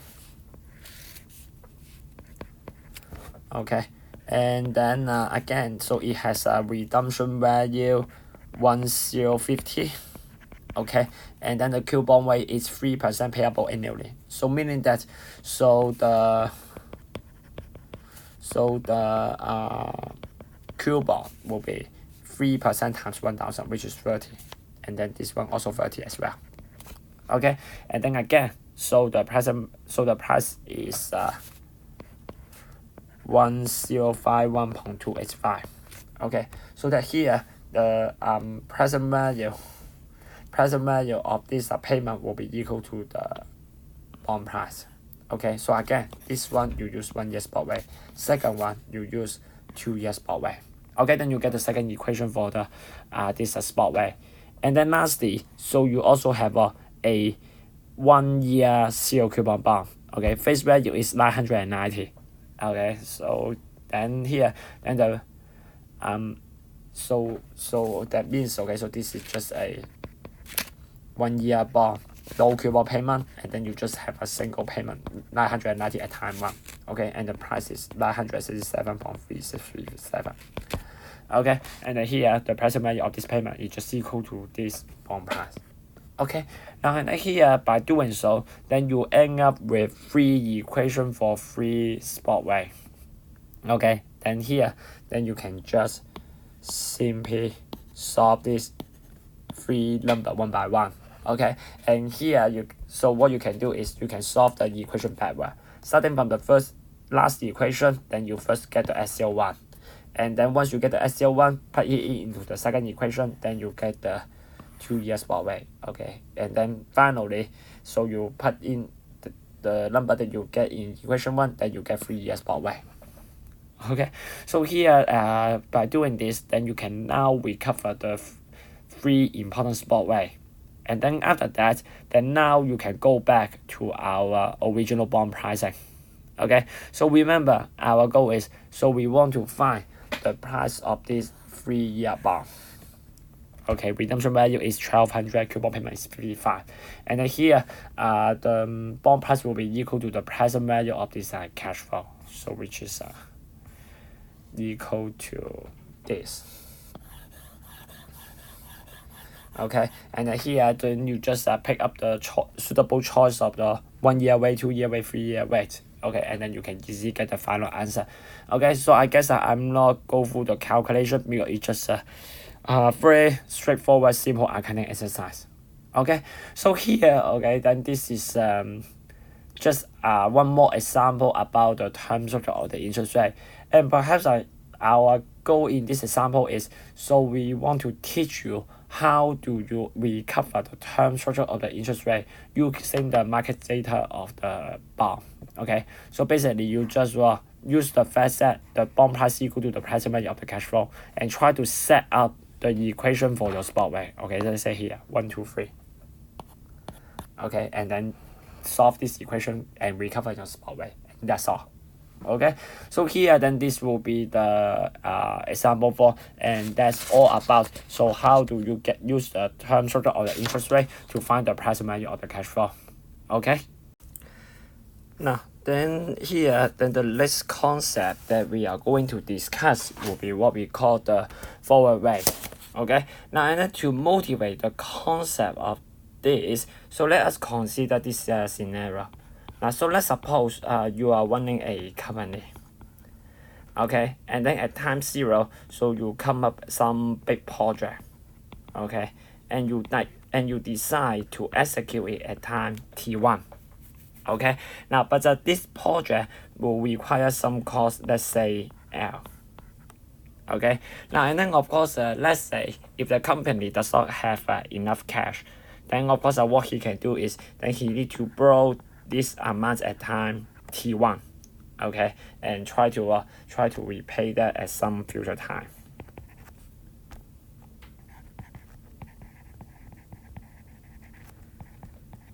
Okay, now and then of course at time T2, so when they do the repayment, so then it will then he need to repay the loan principal as well as the interest. Okay, now then the question here is, so how do we calculate this interest then? Okay, now and then of course here if the company won't borrow the amount at time T1, okay, which is the exact date that he borrow that money, right?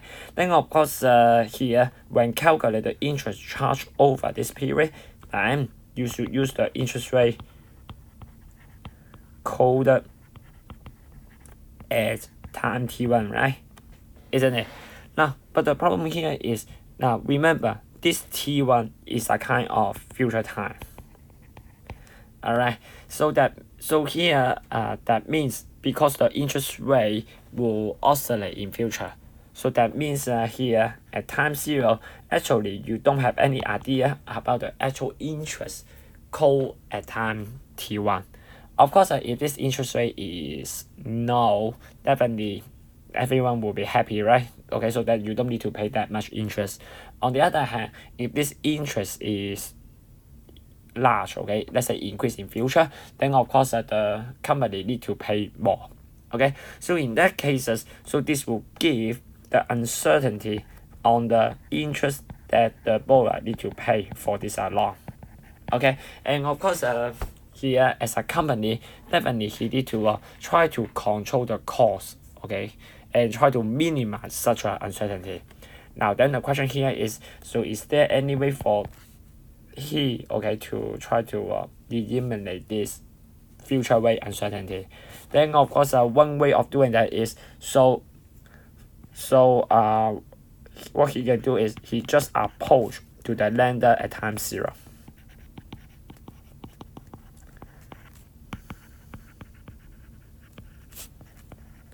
Okay, and try to first sign an agreement.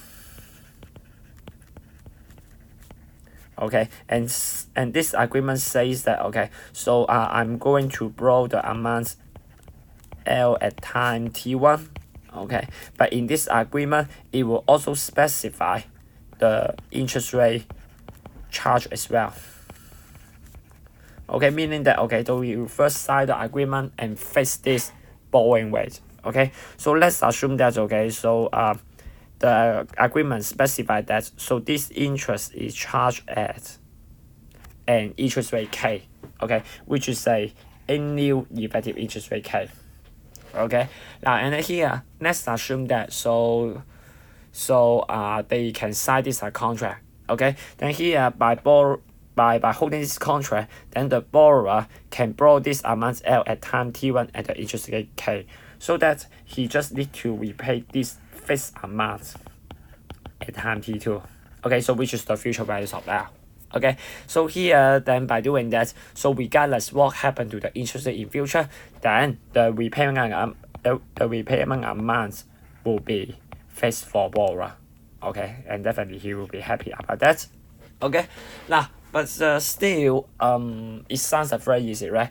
But I would say the game is not that simple, because at the beginning, so when they try to sign the agreement, so they have to compromise the values of K. Okay, now and then of course because this is a kind of a mutual agreement between the borrower and the lender. Okay, so here this K cannot be set so arbitrary. Okay, so in particular here, first of all, we cannot set the K to be too high.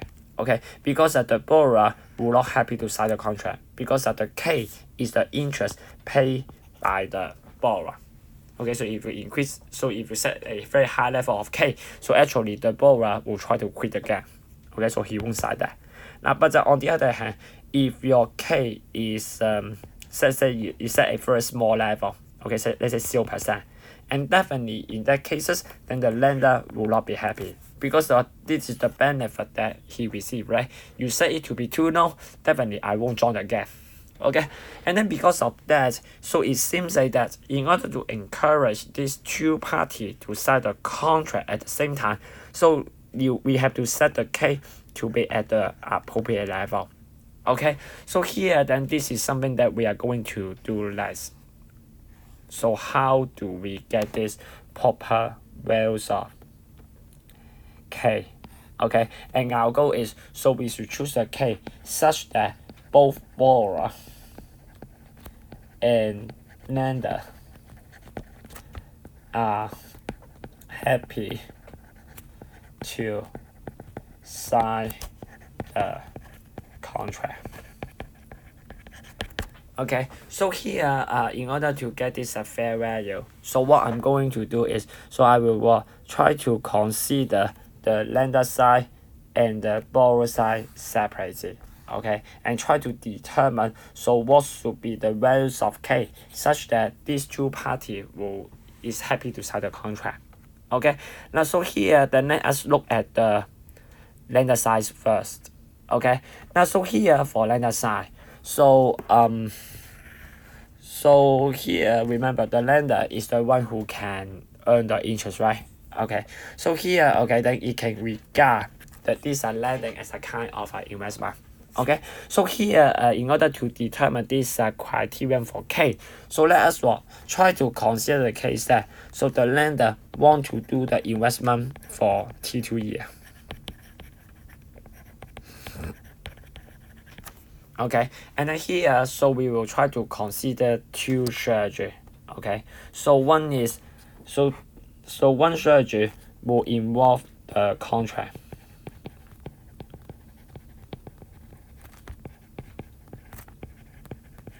And then another strategy is you choose not to sign the contract.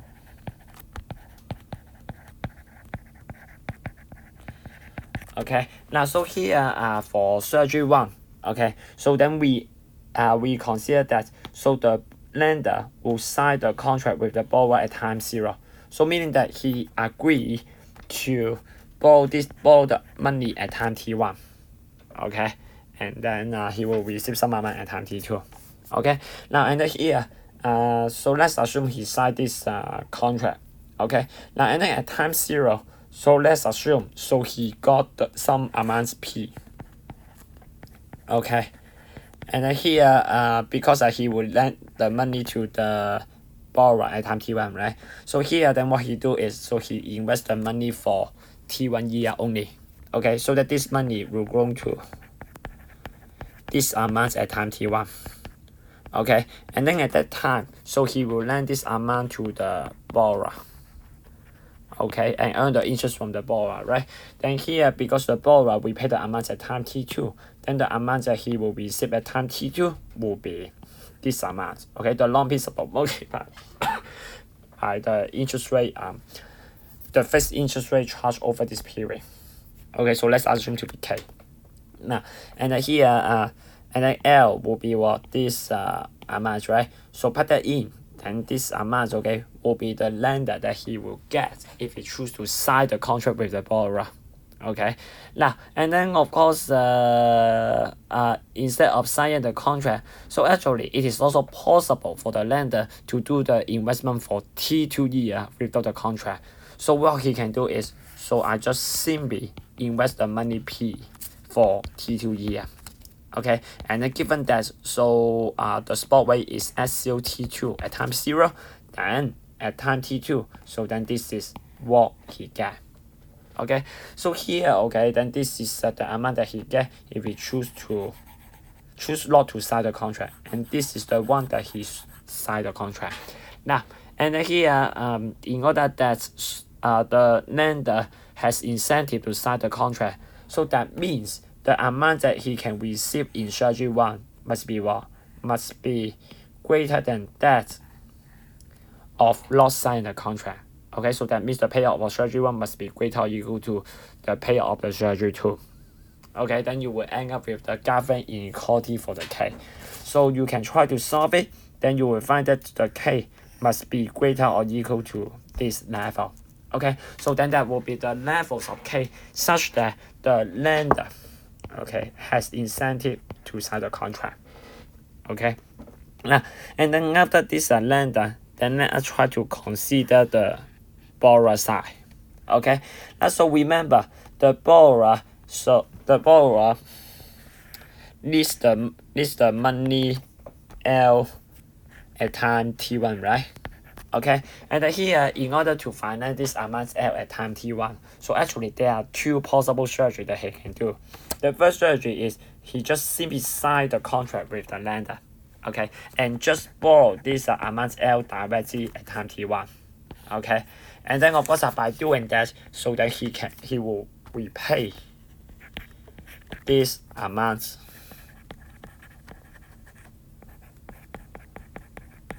at time T2, right? Okay, so then this is what he need to pay, okay, if he choose to sign the contract and borrow the money immediately at time T1.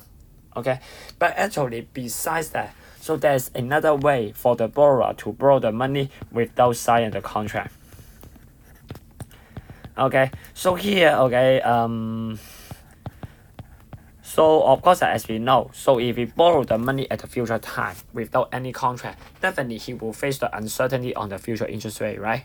Okay, and then of course one way to eliminate this future interest rate uncertainty is I first of all try to borrow the money right now. Okay, so I borrow this amount, just the present value of the L. Okay, and then because at this moment I don't need that money, right? Then I just do the investment. Okay, and then at time T1, now because over this period the interest rate is S0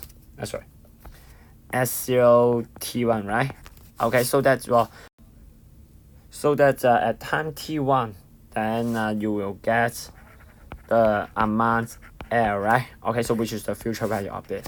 Okay, so then by doing this trade, so it looks like that I can still able to get the amount L at time T1 to start my project. Okay, now and then here let's assume that so I'm going to repay this loan, okay, at time T2. Okay, now and then here because the interest rate charge over this period is S0 T2, so that means in future, so then I'm going to repay this amount. Okay, so which is what your loan principal. Okay, multiply this factor. Is that okay? Now and then this is what he need to repay if he choose to borrow the money upfront. Okay, now and then here in order that the borrower also has the incentive to sign the contract, so that means what he need to repay under the strategy 1 must be what less than what he need to pay for without signing the contract. Okay, so that means what this amount must be less than equal to the amounts in the strategy 2. Okay, and then by rearranging this equation, then you will get another criterion for K. So here, okay, the K must be what less than this level. Sorry, it should be 4. Is okay. Now and then here let us back to our original question. So remember our goal is we have to decide the K such that these two parties are happy to sign the contract. Okay, so that means mathematically then you should choose the K such that these two inequality, this one and this one, hold at the same time. Okay, and then here I guess you can see from this inequality it looks like that we only have one solution for the K, which is what the K exactly equal to this level.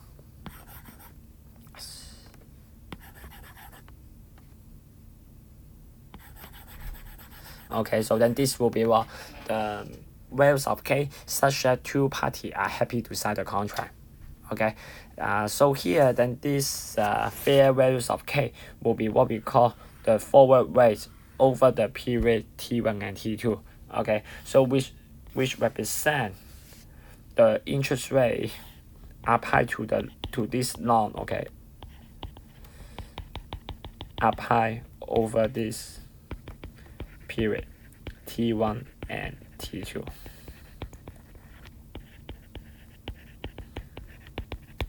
Okay, and then we will denote it by what? This case will be denoted by F T1 and T2. Okay, now and here in summary, so we will divide the forward rates as follows.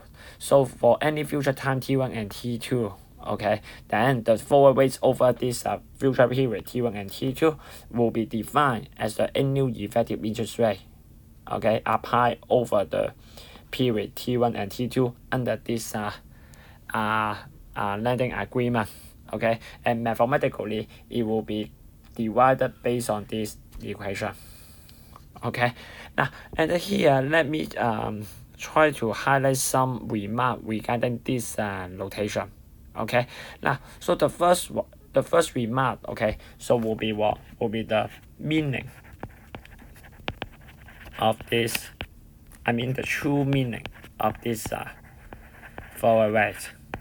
Okay, now and here according to the example above, so the forward rate actually is what is the interest rate specified in this agreement. Okay, we try to specify so what should be the interest applied over this period. And in fact, financially, so this forward rate in fact will represent the investor expectation on the future interest rate over the period T1 and T2. Okay, so why it is so?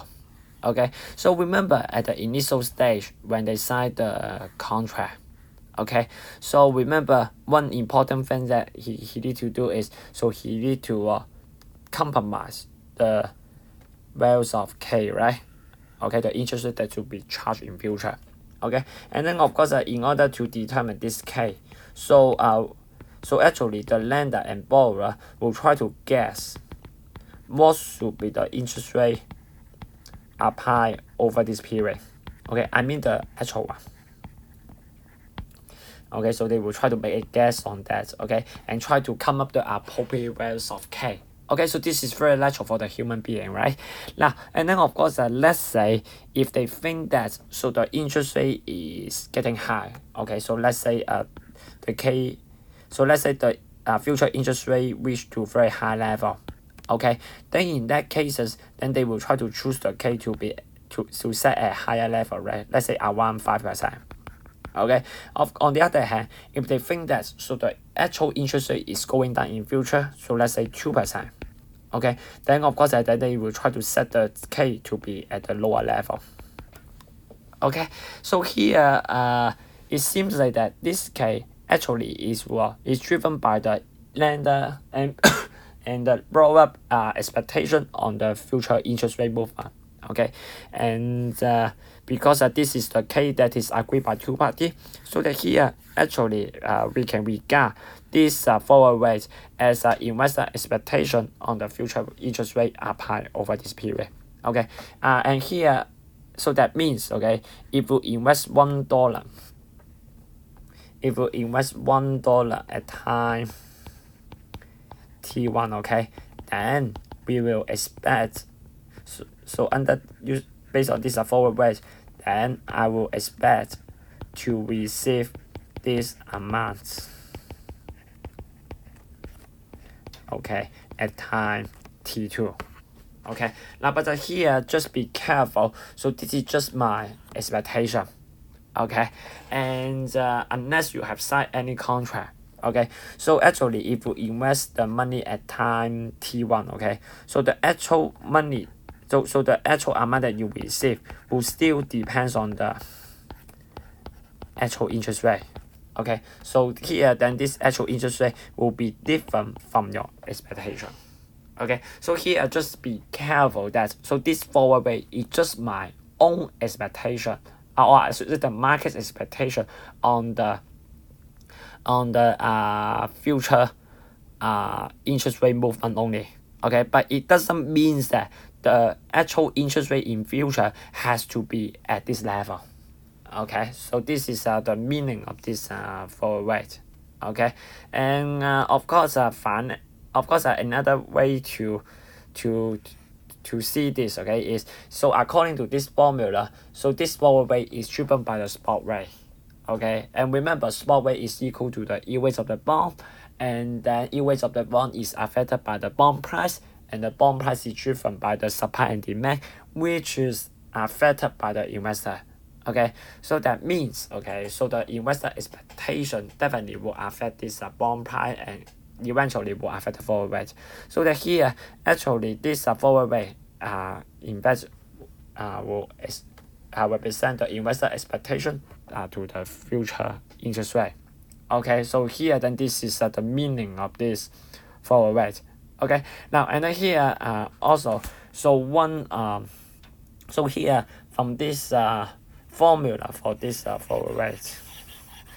Okay, so actually you can deduce one interesting property about this forward rate as well. Okay, so here what you can do is so you start from this formula.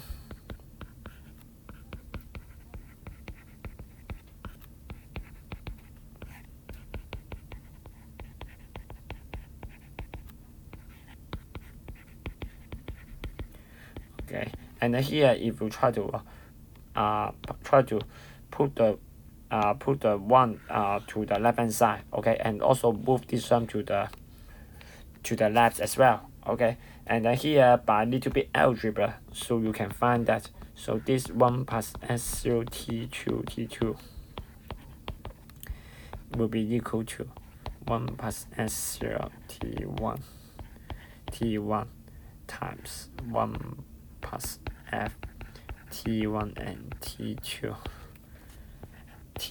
minus T1. Okay, so here actually this forward rate will satisfy this equation. Okay, now and here you can try to interpret this equation as follows. Okay, now so here let us consider this time horizon. Okay, and let's suppose you try to invest $1 for T2 year. And actually there are two ways of doing that. So one way is you try to invest the money for T2 year directly. Okay, so that the interest rate you earn will be S0 T2. So in that cases, so after 2 years, then this is what you get. Okay, and then on the other hand, so instead of doing this, you can try to do the sequential investment. Okay, so first of all, you invest the money for T1 year.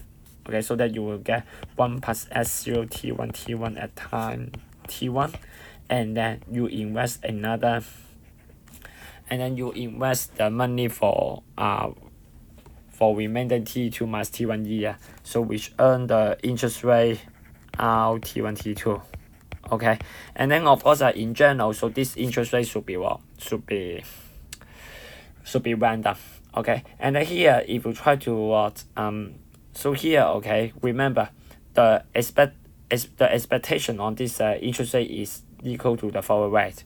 Okay, so here then if you invest this money for the T2 minus T1 year, okay, then the money that you get at time T2 will expect to be what?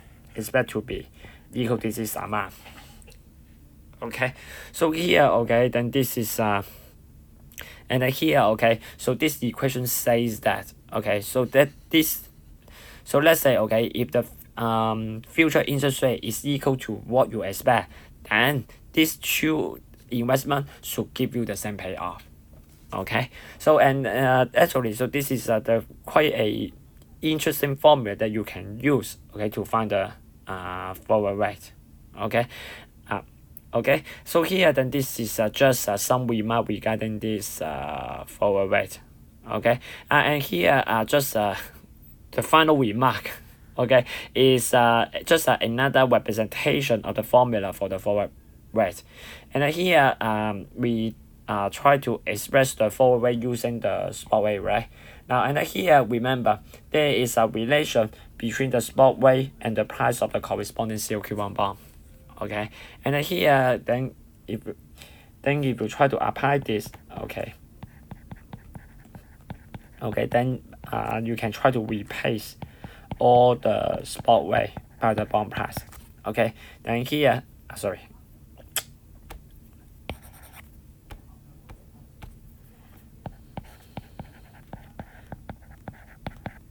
Something like that. Then here, then you can rewrite this formula, okay, and express it in terms of the price of the COQ1 bond. Okay, so then this is just another way to represent the forward rate. Okay, but of course, my suggestion is, so in our context, so it will be better for you to keep this formula. Okay, because this is something, this is easier to understand, and we also have this excellent property about this forward rate. Okay, now so here then this is the remark about this forward rate, and now let us try to look at some example about this forward rate. Now, and then in this example 5, so we have this situation. Now, so first of all, you are given some data about the COQ bond, par value bond in the market. Okay, so remember for par value bond, it means the redemption value equal to F.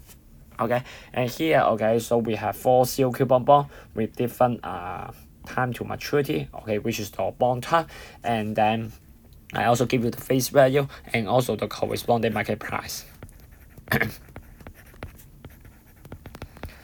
Okay, now and here what I want you to do is, so I want you to use this data and try to calculate the forward rate.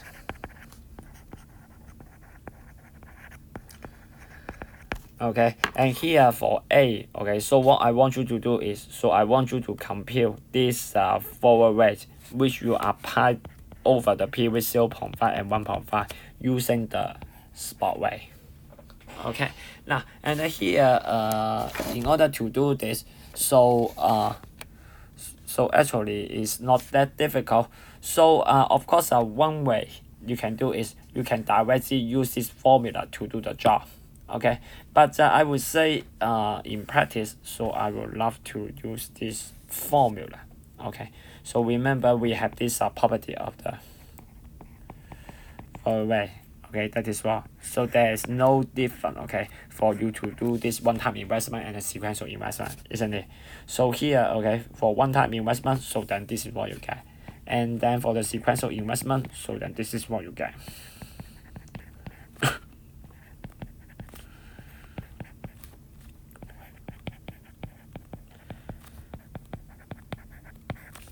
And then 1.5 plus 0.5. Okay, 1 year investment for the second period. Okay, and then here and then here, okay, so you can rearrange the term, then you will get this F 0.5 1.5 equal to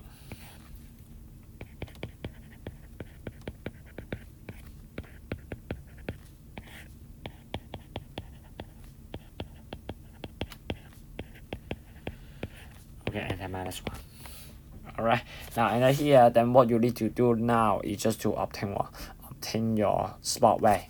Okay, now and then remember, given the market price of the bond, so actually you can try to recover your term structure. Okay, so basically you just remember bond price equal to the present value of the future cash flow, right?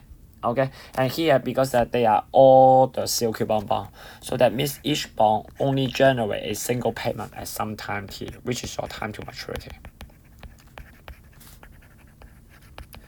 Okay, and then because of that, so you can use these 4 data 1, 2, 3, 4 and set up the equation for the spot rate. Okay, so let's say for the first one, so the price is 594, so that's you can just with the S. This, isn't it? Okay, so this is for A, and then let's see. And then for B,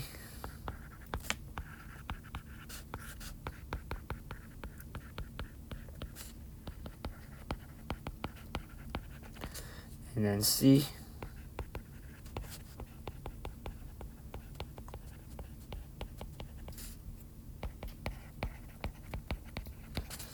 okay, and then D.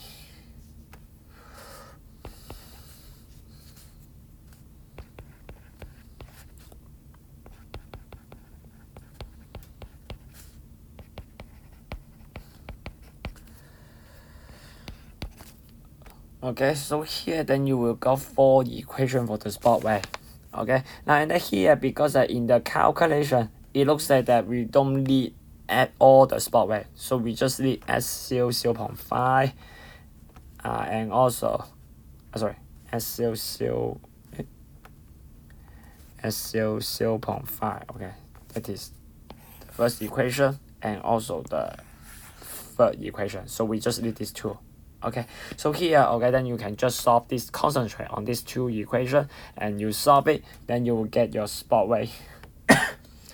You will get the spot wave immediately. Okay, then given this, then you can use the formula and obtain your forward waves immediately. Is that okay? Now, so here, then this is how do you get your forward waves using the spot wave. Okay, and of course here, remember, besides using the spot wave, so it is also possible for you to get the forward waves using the bond price as well. Okay, so here for part B, so what I want you to do is, so I want you to compute a 1 year forward rate starting in 1 year. Okay, so what it means is, so I'm looking for the forward rate over the period 1 and 2. Okay, now so here, so before I start the calculation, so let me first clarify the meaning of this new terminology. Okay, so 1 year forward rate starting in 1 year. Okay, now so here, actually, so this is the notation that is used in the SOA exam. Okay, so here, given a fixed time period, okay, let's say from T to T plus N. Okay, so here, of course, over this period, then we can try to specify the forward at that time, right? Okay, so here, actually, in SOA exam, so they will try to call this forward rate as M year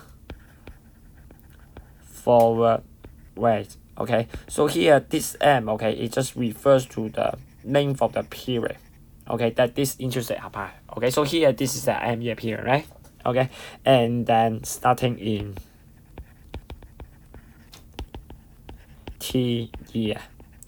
Okay, because this is the interest rate that will apply starting from time T, right? Okay, so which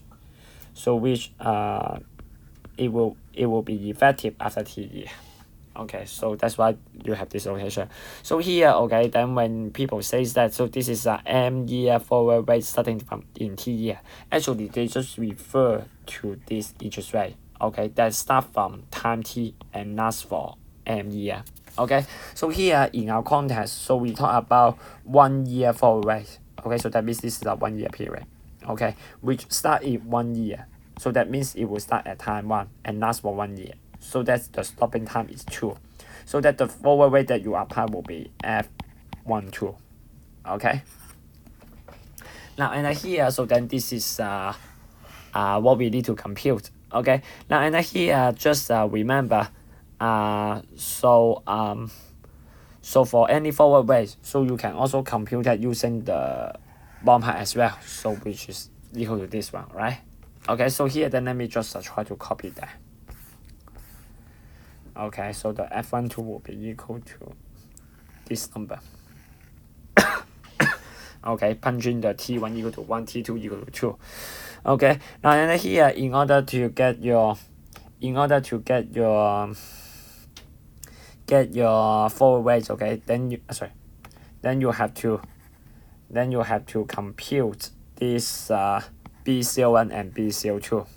Okay, now and here, just like the case for the spot wave, so you can try to calculate then you can try to calculate this, okay, using the given information.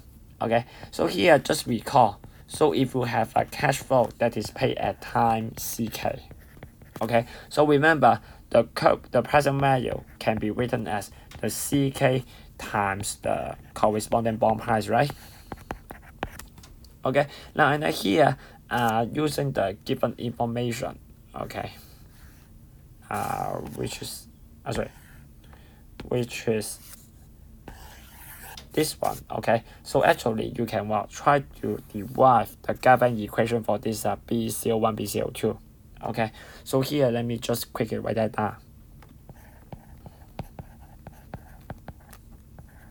Okay, so for bond A, okay, so the present value of this $600 is this, right, which is equal to 594.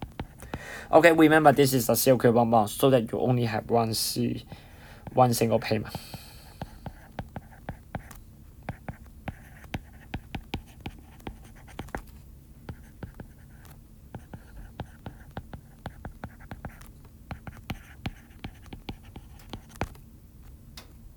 And then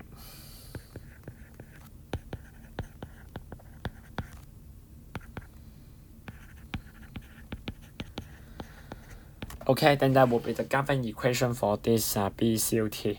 Okay, and then here in our calculation, so we just need BCO1 and BCO2. So that means you can just concentrate on these two equations.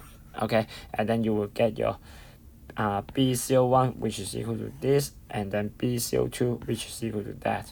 Okay, put that in, then you can obtain the forward rate successfully. Okay, so here then this is how do you calculate the forward rates using the bond price or maybe the spot rate. Okay, and which you try to estimate them, okay, from the given data. It's okay.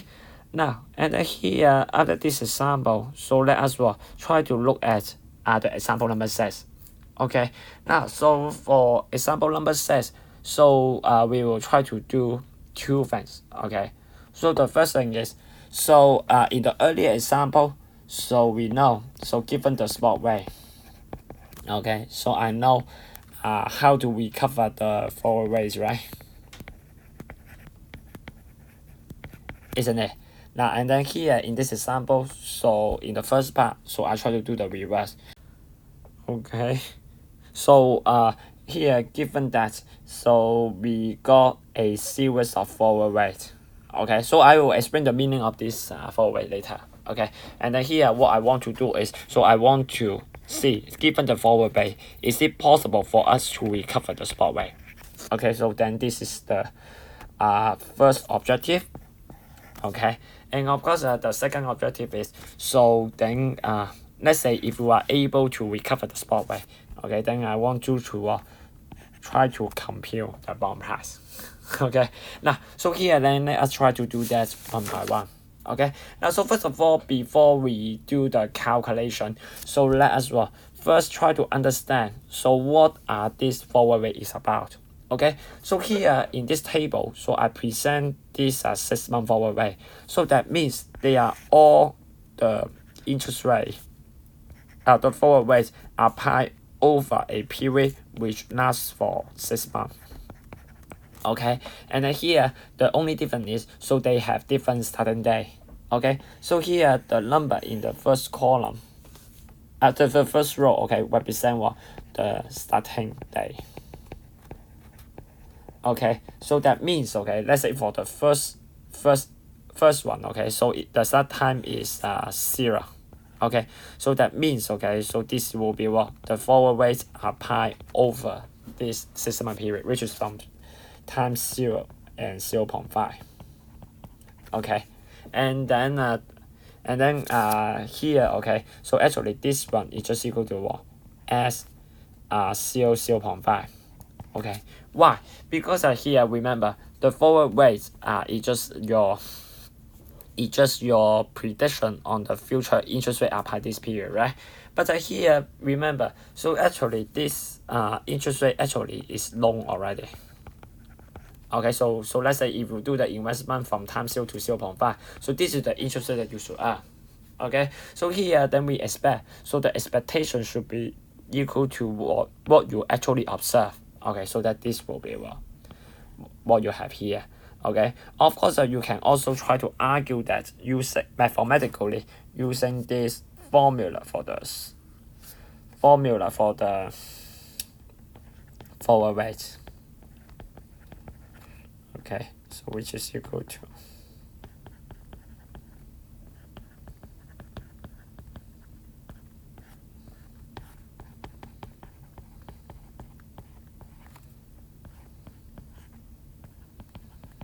okay, first of all, this term will be 0. I'm sorry, this one will be equal to 1. Okay, and then this one, if you try to subtract it, okay, then this is what you get. Okay, so that means if the starting time is 0, so actually the forward rate is just equal to the spot rate. Okay, now and then for the second column, okay, so the starting time is 0.5. So that means this will be the 6 months. This will be the forward rate that start at time 0.5 and lasts for 6 months. Okay, so that means what? So that means this is what the forward rate over this period. Okay, and this one is the forward rate 1.5 and F 1.5 and 2, and then this one is F2 2.5. Okay, so then this is our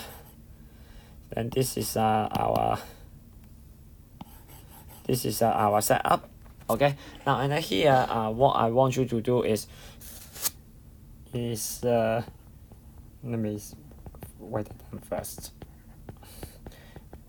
So I want you to use this forward rate and try to obtain the 1 year spot rate for me. Okay, now so here in order to get this, okay, so of course our starting point is, so we should use the formula for the forward rate. Okay, so we should given by this. Okay, because this is the bridge, okay, that link the forward rate and your spot rate. Okay, now and here then it remains to take the appropriate values, okay, of this T1 and T2.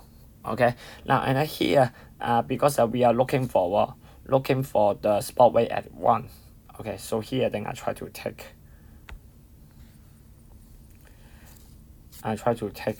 T2 equal to 1, okay, and then T1 equal to 0.5.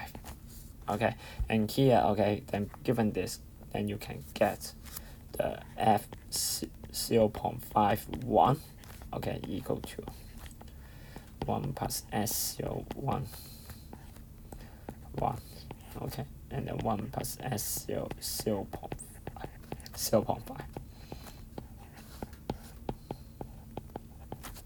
Okay, so here, okay, so this is our target. Okay, and here because we already know this forward rate, okay, so which is given by 3%.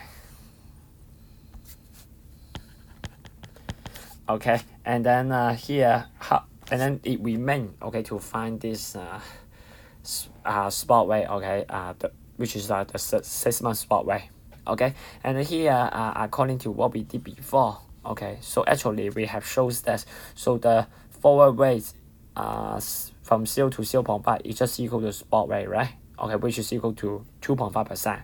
Okay, of course you can also do the same thing, okay, by using this formula and put in T1 equal to 0, T2 equal to 0.5, so you will get the same answer.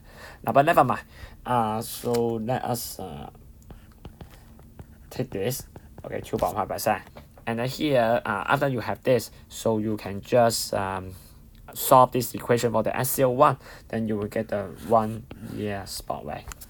Okay, so here, okay, then this is how do you recover the spot rate using the forward rate. So basically you just try to use this formula and then put in the suitable values of T1 and T2 and get this final value.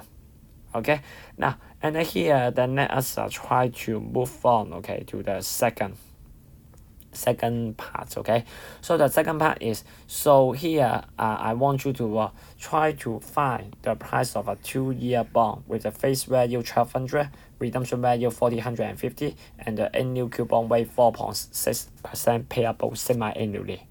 Okay, now and here in order to get this, then of course the first thing that you should do is you should try to draw the cash flow diagram.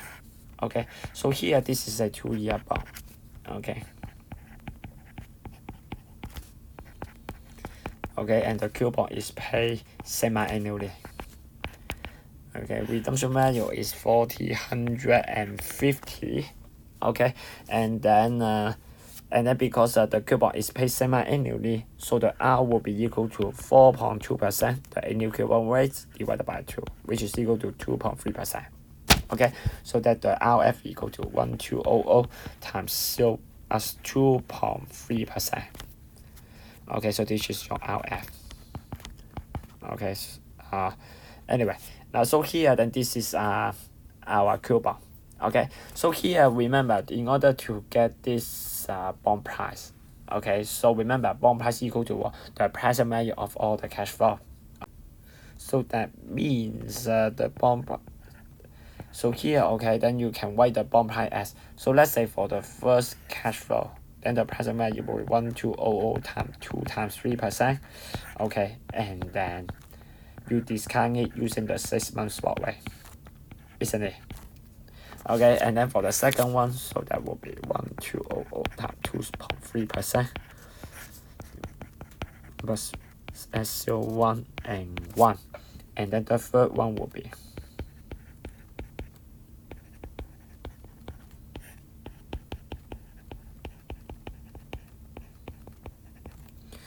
okay.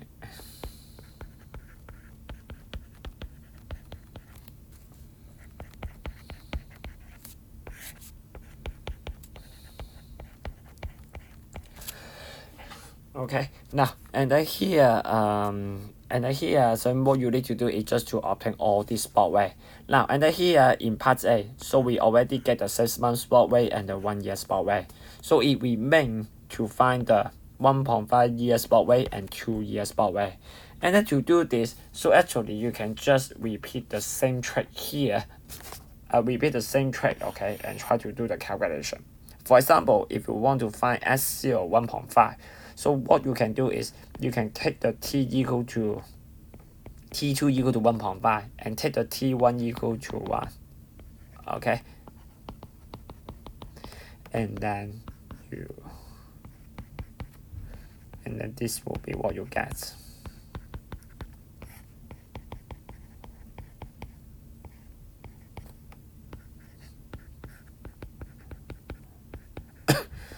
Okay, and then here, so S01 equal to 0.027497. Okay, and then the spot rate from 1 to 1.5 is 3.5%. Okay, you can just put that in.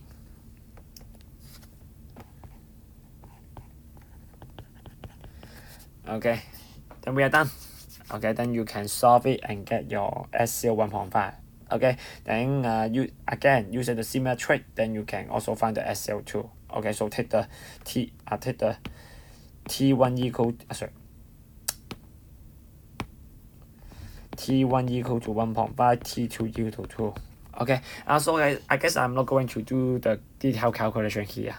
Okay, so then after this, then you can find the and then you can find all the spot rate that is required to compute bond price. Okay, so then you just put in everything in. Okay, then you will find the bond price will be equal to 1467.276. Okay, now so here, okay, then this is so how do you use the forward rate to recover your spot rate? Okay, now so here then this is the example 6. Okay, now and here so we have one more example to go. Okay, now so here in this example 7, so we try to use the forward rate and try to do some forecasts. Try to predict the value of your annuity in future time. Okay, now and then the story is something like that. So first of all, at time 0, so at the current time you are given these sets of the spot rate, okay, with different investment time. Okay, and here in this problem, so we try to consider a unity immediate. Okay, that pay $120, $170, and then $200, and then $180. Okay, at this 4 points. Okay, now and then of course at time 0, so of course I can talk about the values of that, right? So you can just simply take the present value using this as spot way.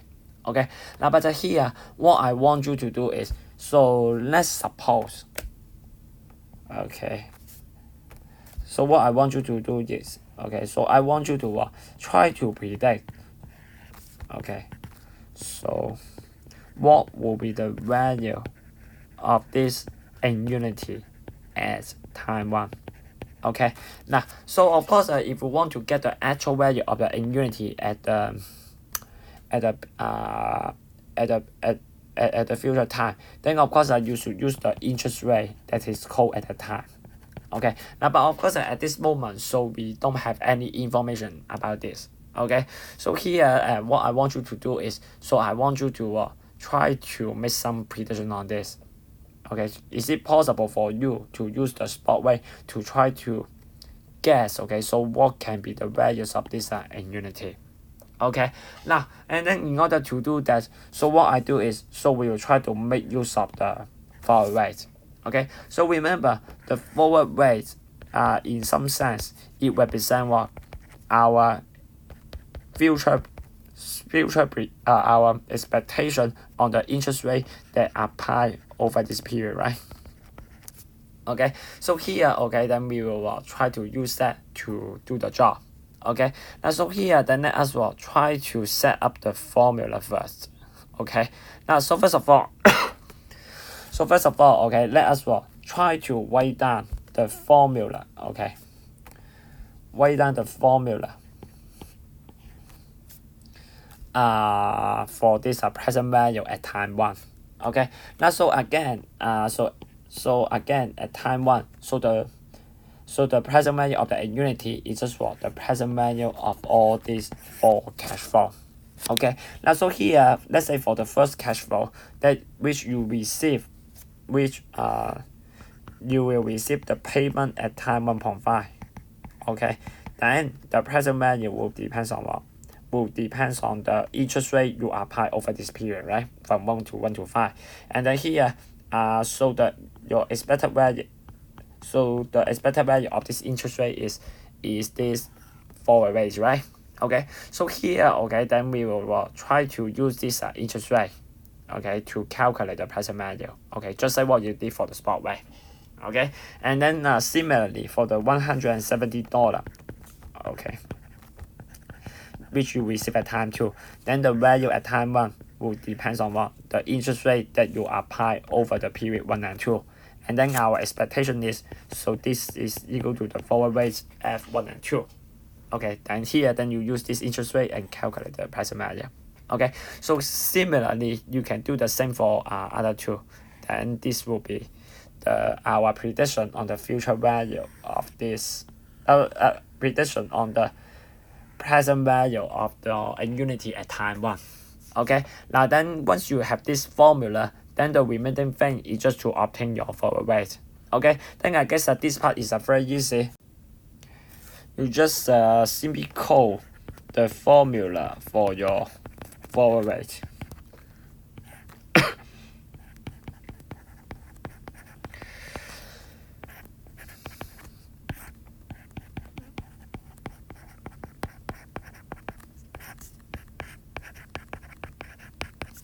Okay, -1. Okay, now and here then you just so to calculate this forward rate, okay, then you just punch in T1 and T2, okay, and then you can get these 4 forward rates one by one. Okay, then after this, then actually you are done. So then the present value of the unity at time 1 will be just equal to this. Okay, so which I would say is your prediction on the values of your unity at some future time. Okay, now but here just give a warning that so this present value is just our guess on the values on this future value. It doesn't mean that the actual present value is also equal to this number. Okay, so actually this is still random. Okay, but just what we use the forward way and make a guess. Okay, now so here then this is the example about this forward rate. So next time we will talk about this interest rate sensitivity. Okay, so that's all for today and have a nice day.